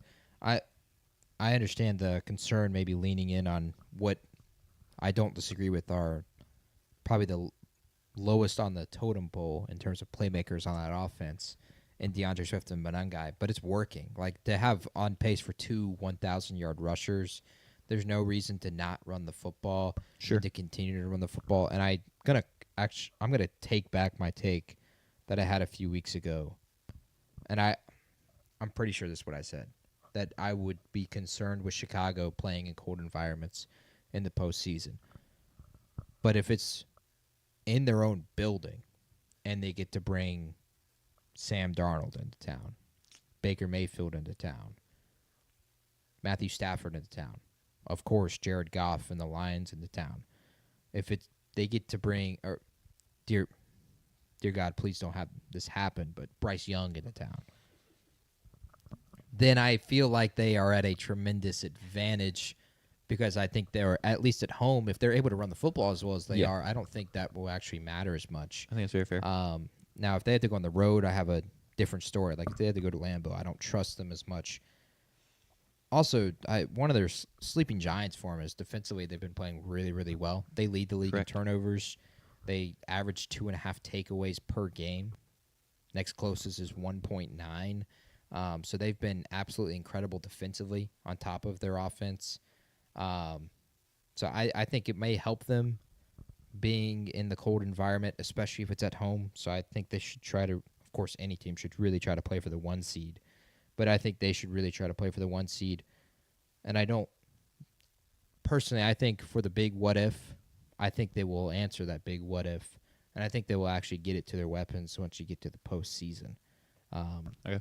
because I don't know. I think whoever they play in the postseason, if it's the Rams or Seattle, or if it's like the 49ers, Packers as well, they're going to really try to stop that run and force Caleb to beat them. And so I have more faith in Caleb in having weapons versus not having weapons, if that makes sense. You would definitely rather than be there, that's for sure. Crazy the Bears wouldn't be here if Jaden Daniels didn't botch a handoff. The Commanders should be in the same spot right now, apparently. Correct. Yeah. My last thing, and then we can move on. For the Eagles, it is I don't know how many people actually watched this game. Of course, none of us did live because we were watching the Egg Bowl and we were watching Georgia Tech. Yeah. I would imagine it still got more viewers than all of those games for much of the NFL public. But if you didn't watch this game, if you've just looked at numbers this year for the Philly, they're 8-4. You would think, okay, they're not that bad of a team. Jalen Hurts, by the numbers, has actually been just fine. 236 total yards per game. He has 27 total touchdowns, 2 picks. He has 104 passer rating, and like I said, they're 8-4. Doesn't feel like that's not that bad of a team, not that bad of a season, but they are a classic eye test required team. You need to see this team actually play to actually understand what's going on because, Jalen Hurts is averaging 236 total yards per game this year. He has 6 Bryce Young games this year, under 200 passing yards. 6 out of their 12 games they played. So they're known as Bryce Youngs now? Yes. I like that. Okay. Yeah, Bryce Young's had 8 for the record. Sure. So he hasn't surpassed him, so we can't call it a Jalen Hurts game yet. But, again, 2 Alabama quarterbacks. Sorry, Sanders. 27 total touchdowns, 2 picks. But he's had 5 tush-push touchdowns, so it's only 22-2, sadly. Give the ball to freaking Saquon, bro. That's 30 fantasy points. And then the 8-4 record, Jalen Hurts has won 2 games this year, scoring 16 and 10 points. So if the other offense had actually done something that day, which credit to their defense, they'd be 6-6. Yeah. They'd be a 6-6 Philly team. And so Dallas could easily make the playoffs just by winning the division. Absolutely. I still think that's on the board, and it sucks that Dallas doesn't get to play Philly again. And the Commanders got Dallas. Don't worry, we'll get them in a couple weeks. I would love to see that. We need that. But this is like I said, a eye test required team, and they are really kind of falling off a cliff, and it's shocking because it seems to be the trend. You go back 3 seasons ago, they go all the way to the Super Bowl. They are really dominant all year. They lose 38-35 to Kansas City and the Chiefs. 2 years ago, they are 10-1 or 11-1 at one point in the season. They finish 11-6. They go to Tampa Bay, have one of the most disappointing playoff performances of all time. Don't even show up to play, it feels like. Lose. Last year, they're dominant all year. They have historically great rushing offense. And they go all the way to the Super Bowl, dominate the Chiefs, win the Super Bowl. And now it feels like this year where they started, if I'm not mistaken, 8-2. They are going to, again, it looks like maybe, fall off the cliff and have a very similar potential postseason performance if they even get there. Yeah, they started 8-2. So is that just the trend for the Eagles? I hope so. Should you bet Super Bowl 62 or what? Super Bowl 61, if I'm not mistaken. Bet Eagles to win that Super Bowl. I think that's the trend here. It's not out of the ordinary for them. They did the same thing 2 years ago. Yeah. Cool. I think we're ready to move on. Yeah. Real quick, we were talking earlier, Jack, about if there are any P4 jobs open. I was wrong. Cal has not been filled yet. They're about to fill it with Oregon's DC. Yeah. Well, when I agreed with you, I knew they were trying to hire him, and they were finalizing. So in my eyes, I was like, they're going to get it done. I had not seen that yet. So it's good to know that they're going to. Are you looking at what's in the chat? Devon Achane? So, yeah, it's a Devon Achane's new Instagram post. Meek Mill's song, How Far We Came, is on the post. And the caption is, I ain't need no gender reveal. Moms knew I was him. He's right. Yeah. Fire. That is Aura, which was the question asked in the chat when it was sent. I'm going to go with that was Aura. I believe he changed his bio to have Himothy in it instead of his name, but I could be wrong on that. As he should. Last week. Okay. Do we want totem pole then graveyard, graveyard then totem pole, or sorry, totem pole then pyramid, pyramid then totem pole? Which order do you want to do it? Because I'm jumping in here. You've been doing this for weeks and weeks, and mine's gonna go quick. Like I'm just gonna run through them. Now it is 32 teams, so I can only do it so fast. But let's go with totem pole first. Thank you. I really want to hear the totem pole. Yeah. So the totem pole, it's just my power rankings. Unlike how JP does him, there is no tiers on a pyramid. It's just straight. I'll start at 32. I'll work up to 1 and reveal it. This is the first edition. My personal thoughts, my personal opinion on teams, how good I think teams are today. It's not maybe this team has a really good record, but they're not like a top 5. Well, because I don't think they're a top 5 team, even though they've won a lot of games. I wonder who that might be. My opinions. I wonder who that might be. Not throwing shade. At 32, the Denver Broncos. At 32, we have the Tennessee Titans. I don't feel like there's any explanation needed there. They've won 1 game. They lucked out to win that 1 game. I don't expect them to win another game. There is very little talent on that roster. 31, I have the Raiders. Rip Geno Smith. Rip Ashton Genty. I will say I had to put in a waiver claim for Geno Smith in a fantasy league. And if Jaden Daniels is back, he'll have to start in a win-or-go-home game to make the playoffs, which is brutal for me. But that's what fantasy's all about. If you are claiming Geno Smith for a win-or-go-home game. Since it's a 2 QB league, he was the only one available that maybe would start. So anyone listening, please don't snake me and go claim him. There are 0 viewers in here. And if it happens, I'll drop Tyler Shuck and you can pick him up. 30, we have the Giants playing bad ball. They don't have a coach right now. Just lost to the Patriots last night. Jackson Dart's trying to get himself killed. 29, we have the Jets. Also, not only are they not very good, they did just pick a win against the Falcons, so shout out to them. But they've also sold, so they're not trying to be good, and I do factor that in as well. 28, we have JP's Saints. Hurts to see him here, but it's another team that I don't really think they're trying to win. Most of these teams aren't really trying to win. So honestly, you want to be down here. You want to be bad.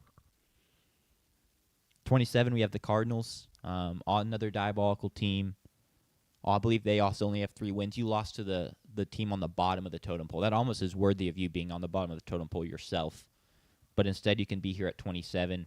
26, I have another bird team, the Falcons. JP likes calling the Cardinals the Falcons of the American Conference. No, Falcons of the West. Falcons of the West. I was going to say, when I said American Conference, like that's just not – I mean, that is accurate, but that's not what you say. Falcons of the West. Well, these are the actual Falcons. You have 4 wins. You don't have a first-round draft pick. I know James Pierce is playing well. I still don't believe that's good process, and that's massive copium to be like, oh, well, we've only won 4 games, but hey, at least James Pierce is playing well. 25, we have the Vikings, led by 9. It's been a terrible season, and it's highlighted by bad QB play. The defense maybe hasn't been as good as you would hope, but it really is just the QB play has been diabolical. And maybe matters worse, Justin Jefferson's clearly unhappy, and that's not someone you want to piss off as your best player. 24, we have my Commanders. Put up a good fight against the Broncos on Sunday Night Football, but just very injured, very old, need an infusion of talent, need to start hitting on these draft class. Jaden Daniels, come back soon. 23, we have the Browns. I love their defense. I know the offense is terrible. We're still kind of trying to figure out what we have, and Shadur Sanders has been a bit of a mixed bag so far, and he doesn't really have great weapons to work with. But that defense led by Aggie legend, Gig'em, Myles Garrett, very fun to watch, so that boosts them up for me. 22, we have the Dolphins. Hey, 5-7. You have Devon Achane, self-proclaimed Timothy. What was the bar? Didn't need a gender reveal. Mom knew I was him. Fire. Can't beat that. I love him. Another Aggie legend, Gig'em. Tua still loves throwing picks, though. 21, I have the Steelers. Just cratering. QB situation is bad. Aaron Rodgers is banged up. And since he's so old, I think this was kind of a concern of like, hey, maybe he'll start the season hot, but he starts taking hits, he's going to just wear down. And that combined with the defense not being as good as we hoped it would be, you're down on the totem pole. Sorry, I'm catching my breath. The Bengals are at 20. Chance to be a big riser. And you got a big win on Thursday, but I just need to see more of Joe Burrow being back before I like really boost you up a ton. But big win, you needed it. 19, I have the Panthers. Shout out Bryce Young, I guess. Surprised they got this high. Yeah. I mean, you're above 500. you're capable of good performances. A lot of the teams below you are not capable of good performances. So shout out you for that. 18, I have the Chiefs sliding in one spot above the Panthers. Just struggling in almost every facet. Nothing's going right for them. They can't even win close games like they did last year. You still have Patrick Mahomes, but that's not even been enough this season, so you're down here at 18. Sanders Chargers are the highest of our three teams on the totem pole, but they're here at 17. I'm worried it's going to be just a crash down the back end of the schedule. They're going to have to work hard just to make the playoffs. Offensive line is very, very injured. Just the offense is not clicking, and the defense isn't good enough, in my opinion, to really pick up the slack. Ravens at 16. What is going on with the offense? We need Lamar Jackson to figure it out. We need Derrick Henry to figure it out. We need the offensive coordinator and the play caller to figure it out. How are you maybe going to start off as bad as you did, rise to the top of the division, and then maybe choke it away again? That would be insane if so. Lions are at 15. We talked about earlier on the show. They need to be more physical again. They need that bite off your kneecap mentality back, but it is not there right now, and that is why they are down here at 15. The Bucs are at 14. It's been a bad stretch for them. The injuries are just killer. They need to refine their form post-injuries. I don't know if that's going to be possible, but they've not yet, so they're down here at 14 on the totem pole. How about the Cowboys? 2-3 weeks ago, you would have been in the 20s, but after your Quentin Williams trade, the defense is playing better. That offense is just so elite. That's how you find yourself at 13. Got a big win on Thanksgiving against the Chiefs. Texans are on 12. Sunday was the best your offense has looked all season. C.J. Stroud was getting the weapons involved. The run game was working all right. And then that defense is top 3 in the NFL, conservatively, honestly. And that right there is a recipe to be a good team, so you're up here at 12. Jaguars at 11. I still think they've had a little bit of schedule luck. Some things are a little weird about their team. But, hey, you're 8-4. You look good on Sunday, albeit against a not a good team. But keep winning, and you maybe can rise up the totem pole even further. The Broncos are sitting here at 10. Now, I know you've won 10 games, but hear me out. Y'all are frauds. The defense is great. It's another top 3 defense, I would say. But that offense is just not good enough to have any sort of postseason success in my eyes. I don't trust Bo Nix to go get you wins. You've trailed in all 10 of your games, and you're not going to keep making comebacks over and over again. It's going to come back to bite you. I'll wait. Eagles, I have the Eagles at 9.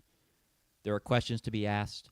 The offense looks dysfunctional. No one looks happy. The fans sure aren't happy. And they're a contender to be a big faller in the coming weeks, assuming they keep looking how they do. The Colts are here at 8. It's been a rough couple weeks. I do think the Daniel Jones injury is hurting. But you got to find a way to get Jonathan Taylor really going again if you want to find that early season success back. They're sitting here at 8. I did not expect to have this team that high, but I just kind of have to respect them at this point. The 49ers, all the way at 7. You just keep winning, and the injuries keep coming, and you just keep winning. Shout out Shanahan for that. Brock Purdy's back. He actually looked pretty good. I thought this team would miss the playoffs, I'm not going to lie. By like week 4, and a bunch of their best players were out, and I was like, it's over. They're going to go on a slide, but they just win. It's what that franchise does. You have to respect it, and the totem pole sure does respect it. They're at 7. The Packers are at 6. Great defense. Jordan Love had his best game of the season, in my opinion, on Thursday, on Thanksgiving. Something about turkey season maybe just does something to him. But it was the most confident I'd seen that team in a while, and I love to see it. So they're at 6. One spot behind the division leader, the Bears. They're at 5. Defense is playing great. The rushing attack is great. I would love the passing attack to be what we thought it would be. We honestly thought that would be the strength of this team, and has been the weakness of this team. I would love for them to figure that out. At this point, I'm not really sure they will. We're this late in the season, and they still haven't. But even without that, I think they're good enough to be here at 5. One spot on the totem pole behind the Bills. The Bills are at 4. Josh Allen, James Cook looked great Sunday. I have utmost faith in Josh Allen. He wears the number 17. That's a huge boost in my mind. Shout out Kevin De Bruyne. And then James Cook was phenomenal. And I think the recipe is to feed James Cook. And then with that, let Josh Allen play off of that, and he'll cook off of that. Because the best success for an offense to be consistent is a great rushing attack. I feel like that's very well known. 3 more. The Seahawks are at 3. Shout out Sam Darnold. He's proven last year was not a fluke. They picked up a very easy win on Sunday. And, I mean, they're just cruising. The rushing attack's looking good. They're playing well off of that. The play-action attack has been great. Jason's been phenomenal, and then it's just a great defense. At 2, I have the Patriots. Shout out Drake May. They're 11-2 now? Phenomenal. Shout out Mike Vrabel. Everyone kind of knew that was the right hire, and that was a great hire, and he's done nothing but prove that. They spent all the money in free agency, and they're reaping the rewards, as well as the ascendance of Drake May. And please keep feeding Travion Henderson. My fantasy team needs it. They're at 2. And topping the first edition of the totem pole, as I have negative breath left, the Rams. I know they just lost to the Panthers, and that's a bad loss. But they still moved the ball well. They just had some things not go their way. A couple bad throws by Matthew Stafford. That game has no long-term impact on my outlook of the Rams. It was just 1 week, and they're the top of the totem pole. Thank you. Fire. Very. In the coming weeks, we will have a physical model of the totem pole, and I can drop teams onto it. Okay, a physical model. I see what you're saying. Yes. We now have a model, technically. So I've equated 0.5 points, half a point between each rung on the totem pole. Yeah. And so we have spreads from the totem pole this week. Beautiful. Notable ones. The biggest spread of the week, it's tied. It's 10.5 points. Buffalo favored by 10.5 over Cincinnati. And the Los Angeles Rams favored by 10.5 against the Cardinals. Those are just 3-point and 5-point discrepancies from the actual spread. Just 3 and 5. Just 5. Yeah, those are the biggest discrepancies that I can see from the given spread. Yes, those are the 2 biggest discrepancies, which is expected. The only other biggest one is you have Kansas City and Houston. You would be able to say the wrong team is favored in this game. You think Houston is a 0.5 point favorite over the Kansas City Chiefs. I like that spread a lot by the totem pole. Yeah. So that is the totem pole, and we'll see how that does. I'll have the bets. Technically, the totem pole would say right now that for Thursday's game, and then we'll reveal the others. Maybe we'll have a totem pole's best bets of the week. Maybe. Maybe just let's start off calling them totem pole's bets, and then maybe we call them best bets later on. Are you doubting the totem pole? Well, did you get yours from a shaman? I can neither confirm nor deny. Because if you didn't get yours from a shaman, then I have very little faith. Okay. The totem pole speaks. Says on Thursday to take the Dallas Cowboys +3 because it believes Dallas is just a 1.5 underdog and not a 3-point dog. For reference, the pyramid agrees. Wow. But the pyramid has Dallas +2.5. Oh. Gotcha. So it's slightly different.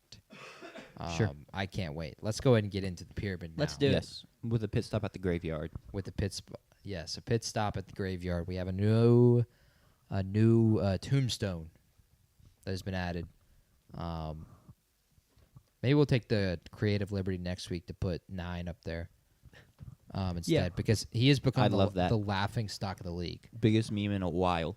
Sanders, I don't know how much you've been on NFL Twitter because you got college football Twitter for the most part. Yeah. But have you seen I've lost count. I think I've seen every single team have J.J. McCarthy and the one where he was like not his head. Yeah, and is growling this aura? or whatever. And they've changed Every his single jersey. team has changed the jersey to whoever the quarterback is. I think I've seen every single team this weekend, especially every team that's lost. Not Bryce Young because he actually cooked. Matthew Stafford, when it's time to play the Carolina Panthers and it's 9, but it's Matthew Stafford as 9 because he is 9. I have not seen all those. It has been it's been incredible, and they've been the laughing stock of the league. That quarterback is the laughing stock of the league, and of course they put up a fabulous showing against the Seattle Seahawks, where Max Brosmer threw 4 picks, including one of the worst picks of the season. It was Will Levis-esque. Yeah, but not the worst. There was that was one of the top replies. Actually, was the Colin Cowherd It's all good. LeBron, Ben Simmons is here. Oh, that's amazing. It's all good. Will Levis, Max Brosmer is here, was one of the top replies. Minnesota's in the graveyard, and they are officially dead. I will say, before we leave the graveyard, there are rumblings from the shaman of removing one of these teams from the graveyard and unearthing and zombie-esque coming out of their tomb and rejoining the pyramid. And that will be dependent on a result this Sunday. There was a shocking result on Thanksgiving that we did not expect here at the pyramid headquarters. And if it happens again, then I think we will have no choice but to remove them from the graveyard and put them back on the pyramid. But for the meantime, continue to bet this team plus the points because it worked out well for us last week. Last week, the pyramid was 5-2 straight up with bets among just pyramid teams. But it had a tough week with the graveyard teams. Graveyard versus non-graveyard was 2-5, but graveyard versus graveyard was 2-0. And a reminder, when betting graveyard versus non-graveyard, we take the graveyard team plus the points because it's the NFL, and we think that any given Sunday something can happen. How did that go last week? 2-5 last week, but so far this season it is 17-15-1. 2 games positive with 1 push. Last week, graveyard versus graveyard, there were 2 of those matchups last week. Those 2 matchups being New Orleans and the Miami Dolphins. New Orleans covered the 6-point spread. And the Falcons and the Jets. The Falcons were somehow favored against the Jets. I can't explain it. And the Falcons falconed, and they lost to the New York Jets on a game-winning field goal by Nick Folk. And so that went 2-0 last week. And so now the pyramid as a total, if you add on the graveyard, is 86-76 with 1 push for 53.09%. That is 1% off a profitable model. And so now we head to the pyramid this week, and we will start with Tier 6. On Tier 6 are the Pittsburgh Steelers. They remain on the pyramid somehow. I really actually considered taking them to the teams left off. But I am going to leave them on for the foreseeable future. I still think that defense and Mike Tomlin raises that bar well enough, and I really like the spread that the pyramid has put out for the Baltimore Ravens and Pittsburgh Steelers game this weekend. So I'm going to keep them where they are. San Francisco stays where they are as well. Tampa Bay, they were on top of the pyramid at one point, and they are still on the bottom of the pyramid right now. They're not in any danger of being removed from the pyramid, I'd argue. But they are somehow on the same tier as the Carolina Panthers, and that is shocking.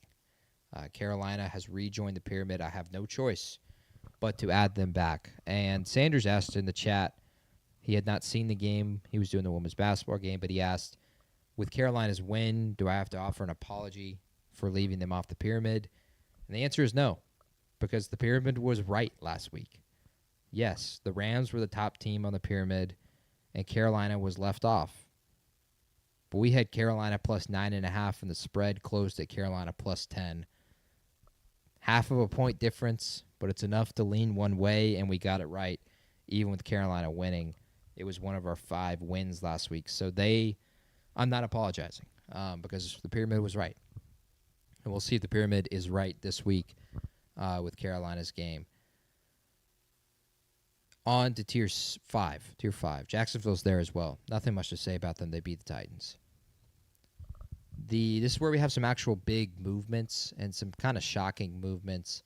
The Detroit Lions will stay here at Tier 5, even with their loss to Green Bay. But Indianapolis, I have no choice but to drop them after losing 3 of their last 4 games, with their one win being an overtime win in Berlin against the Falcons when the Falcons falconed.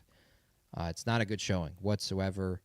This is why they were ranked correct going into the Kansas City Chiefs game when we were being asked by one that actually lives in this house that we're in right now, why the Indianapolis Colts aren't getting more respect on the pyramid. But they have shown why. with the showing in the past 3 weeks. Jonathan Taylor, as Chromie is saying in the chat, was nullified, and he had 86 rushing yards. He had 61 against the Kansas City Chiefs, if I'm not mistaken. So Indianapolis has dropped all the way down to tier 5, only dropping 1 tier. But they are sitting here now with Detroit, Indianapolis, the Chargers as well, who had what would you classify the game as? Impressive or moderate or disappointing, Sanders? Chargers win over the Raiders. Moderate. It's the Raiders. Okay. I agree. That's why the Chargers have not moved up or moved down. Dallas, though, has raised their bar, and they have joined tier 5. I really wanted to move them higher. They haven't moved from last week, but I really did want to move them higher. It was just really hard to do so. I think if they have a good showing against Detroit this week, then maybe we have some differences there. Baltimore has to drop. They have been awful offensively in the past 4 weeks. Lamar Jackson has 1 touchdown, 5 turnovers. They're terrible offensively. They were showing up defensively until last week against their kryptonite and Joe Burrow, because that dude cooks them every time he plays them. They are on tier 5. They were on tier 3 last week. They've dropped 2 tiers after that performance, and that is why the shaman is talking to me about a graveyard team. We'll move to tier 4. On tier 4, the Chicago Bears and the Houston Texans have joined tier 4, making massive movements. These are teams that have kind of been on the bottom of the pyramid all season long. No one has really made the big move. But with the way the Houston Texans have shown defensively and then turned it around offensively, and then the Bears just going out there and winning games in dominant fashion, especially on Friday against Philly, and then being clutch, I have no choice but to move both of these teams up to tier 4. And it is kind of shocking. You wouldn't think this, but for a 10-2 Broncos team and Patrick Mahomes and his Kansas City Chiefs, I feel like Chicago and Houston are right there on their level, and that's why this tier 4, I think, looks really, really good with the 4 teams here. You have fraudulent Denver, Kansas City, who is a good team, not a great team, Houston, who has elite defense, but questions still offensively, and the Chicago, are they fraudulent just as much as Denver? The pyramid seems to think they're right there on the same page, and so those are the teams on tier 4, replacing the Colts and Baltimore, who both moved down. We move now to tier 3. And on tier 3, we have the Buffalo Bills, the Philadelphia Eagles, and the Green Bay Packers, who have moved up after their impressive performance on Thanksgiving. Philly stays where they're at. And I think they stay where they're at, for me personally, because I'm going to continue to have trust from a model perspective, from a pyramid perspective. If I just look at it analytically, they actually haven't been as bad analytically, statistically, as they have looked with your own eyeballs. They have looked terrible with your own eyeballs, but statistically they haven't looked that bad. And so me personally, I don't feel like moving them down yet until they start looking really, really bad statistically. The only one that really, there's two stats that really pop out to you. But I'll give the counter to those 2 stats. The first stat is they lead the league in 3-and-out percentage is terrible. And then the other stat is going into last week, they were tied with the Tennessee Titans for the most scoreless halves in the NFL. Tennessee had a scoreless half, sadly, against Jacksonville, so they're no longer tied. But those are 2 ones that pop out right to you immediately. But the counter is they have elite talent pretty much everywhere. They've had amazing offensive performances, but really elite defensive performances that are going to carry them. They've won games scoring 16 points and 10 points. So Philly stays where they're at, and Buffalo also will stay where they're at. And we'll move to tier 2, where we have no movement as well. New England and Seattle stay where they're at. New England beating the Giants and beating the brakes off of the Giants. Jackson Dart, look, I don't like you, but protect yourself, bro. I don't want to see anyone just die for no reason. He refused to do that again. I won't be shocked if Jameis ends up playing next week because of that. He's got to learn how to protect himself. If you're going to have the high ceiling moments, protect yourself.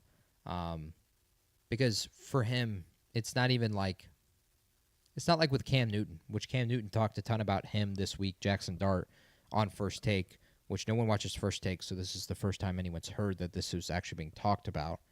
But Cam was talking about Jackson Dart and telling about that how he needs to get down and protect himself. People could counter to that as, oh, Cam didn't really protect himself. But Cam didn't need to protect himself because he was 6'5" and he just ran over people. Jackson Dart is not that. He can't run over people. And he needs to protect himself. He's smaller than a lot of the guys he's trying to run over and a lot of the guys he's trying to spear with his helmet. So protect yourself, bro. You're insane. That's completely off track because it has nothing to do with these two teams here. New England and Seattle, who have been really, really damn good all season except for a few moments. New England lost to the Raiders, guys. Let's not forget that. Yes, I know it was week 1. And then Seattle, the Sam Darnold pumpkin game, the 4 picks against the Rams still is sitting there in the back of your mind, which is why the Rams are still atop of the pyramid on Tier 1, even after their shocking loss to the Panthers fans. And I put that in air quotes because Panthers fans weren't shocked. They're not shocked by that performance at all. And look, there are things that lead to the reason that happened. 1 p.m. kickoff, 10 a.m. body clock kick. I keep messing it up every single week. Rams had 3 turnovers. Panthers had 0. Rams also spotted them a pick 6. And, of course, the Panthers were elite on the 4th down, 3 for 3, including the game-winning touchdown. That's not sustainable. And so I don't think the performance for the Rams, who only attempted 5 third downs in the game, in a game in which they were trailing in certain points, 5 third downs, they were moving the ball however they wanted. They just turned the ball over. I don't think that's going to continue to happen because Stafford had only had 2 picks coming into the season, or coming into the game, I should say. And then, not his fault, but the NFL posted a clip of him warming up, and they put in all caps, 9, period. They cursed him. He was cursed. That's crazy. The 9 curse got to Stafford, and that's why he had a bad game. It gets to everyone. So I don't expect that to continue to happen. So the Rams are going to stay at the top of the pyramid. Sure. And that is this week's pyramid. And I will tell you, like I said, bet Dallas +3. We agree with the totem pole here. The pyramid does. Yep. Give us Dallas Happy +3. doing business with you. Pleasure doing business with you. And we'll see the more of the bets on Thursday's show. Sure. Any questions? Nope. No questions. I'm fine with it. No further questions, Your Honor, as JP would say. Heard. Sure. And then take back several weeks later. So, for Thursday's show, we're going to do the Power 4 Conference Championship games. The American. Do we want to do the American Conference Championship game? It's for a playoff spot. And then the real question is, do we want to do the Sun Belt playoff game? I mean, that's JMU versus Southern Miss, right? Versus Troy. Versus Troy. We don't have to because we'll just leave it. JMU's a 23.5 point favorite. Yeah, we'll just leave it. Yeah. But we can do the Power 4 and the American game. And that takes us to the NFL, where we are doing not Lions. Steelers, Ravens. Steelers or Ravens. That's the one I was talking about earlier. We can do Cincinnati goes to Buffalo. I'm good with that, yeah. We've not talked about Cincinnati in a while. Packers, Bears. Ooh, Washington, Minnesota, what a game. I'm good with Packers, Bears as well. I think those are the best games. And then there's 2 other games. Kansas City hosts the Texans. I don't care to talk about the Chiefs again. Same. And then Eagles go to a home game in Los Angeles against the Chargers. Yeah, I think we're good there. Sanders gets the spread on that game. Eagles, Chargers right now. And then guess the totem pole and pyramid It's in spread. Los Angeles? In Los Angeles. I'm going to say Eagles favored by 1.5. No. 4.5. The actual spread is Philly -3. Now guess the pyramid spread. I'm going to say pyramid has the Eagles by 6.5. By 1.5. Now guess the totem pole spread. Oh, boy. Eagles by 1.5. Eagles 3.5. Eagles by 1.5. There The you go. totem pole agrees with the pyramid. Crazy. That is shocking. Given how many more rungs there are. Yeah. It balances out. Some things are just meant to be. Yeah. That's the real test is how well are they when the totem pole agrees with the pyramid, what's the record going to be? Like if you have the double guarantee. Yeah. That's a how does it come through? I'll get that on data why because there's zero data if currently. we agree with the same pick as well, yeah. But especially if we're straight up have the same spread, you're gonna have more shots to fire technically because I don't have the graveyard team, so you may end up getting a good chance to race, but I'll still have my graveyard versus non and graveyard versus grave. So we'll see. I have 14 games this week. The pyramid's 53.09%. We want to guess the totem pole. Any guesses on what it'll be after this weekend? We can run down the list right now. There are 14 games. It would tell you to pick the Dallas Cowboys +3. It would tell you to take the Seattle Seahawks -7 against the Falcons. It would tell you to take Buffalo -5.5 over the Bengals.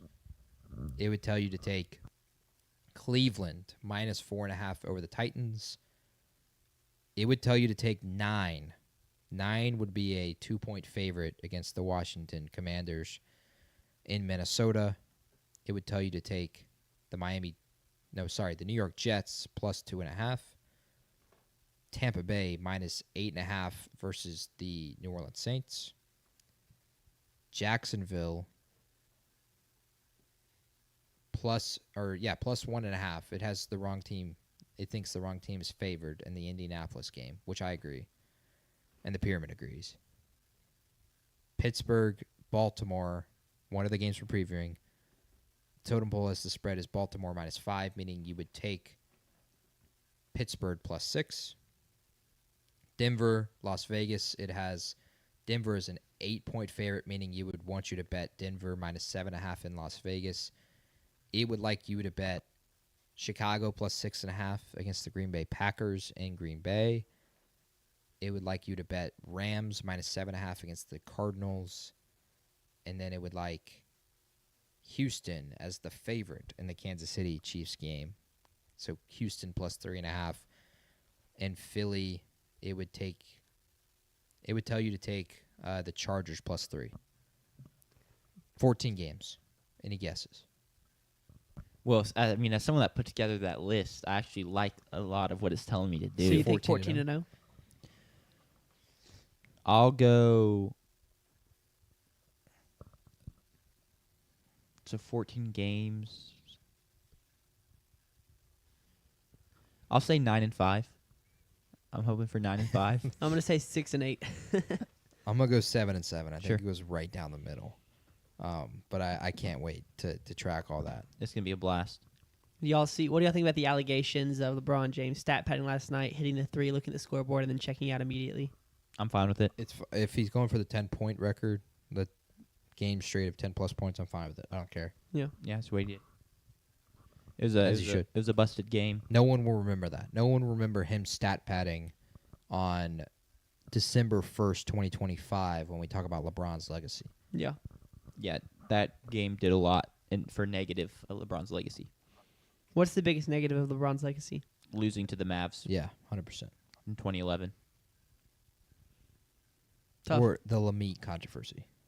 Yeah, that's fair. He showed his meat during the NBA Finals. What? When? You can look up the clip. Are you talking about the towel thing? No. That was just a couple days ago. That was a couple days ago. And that's not on him. And that wasn't in public. Yeah. No. That was technically in a locker room.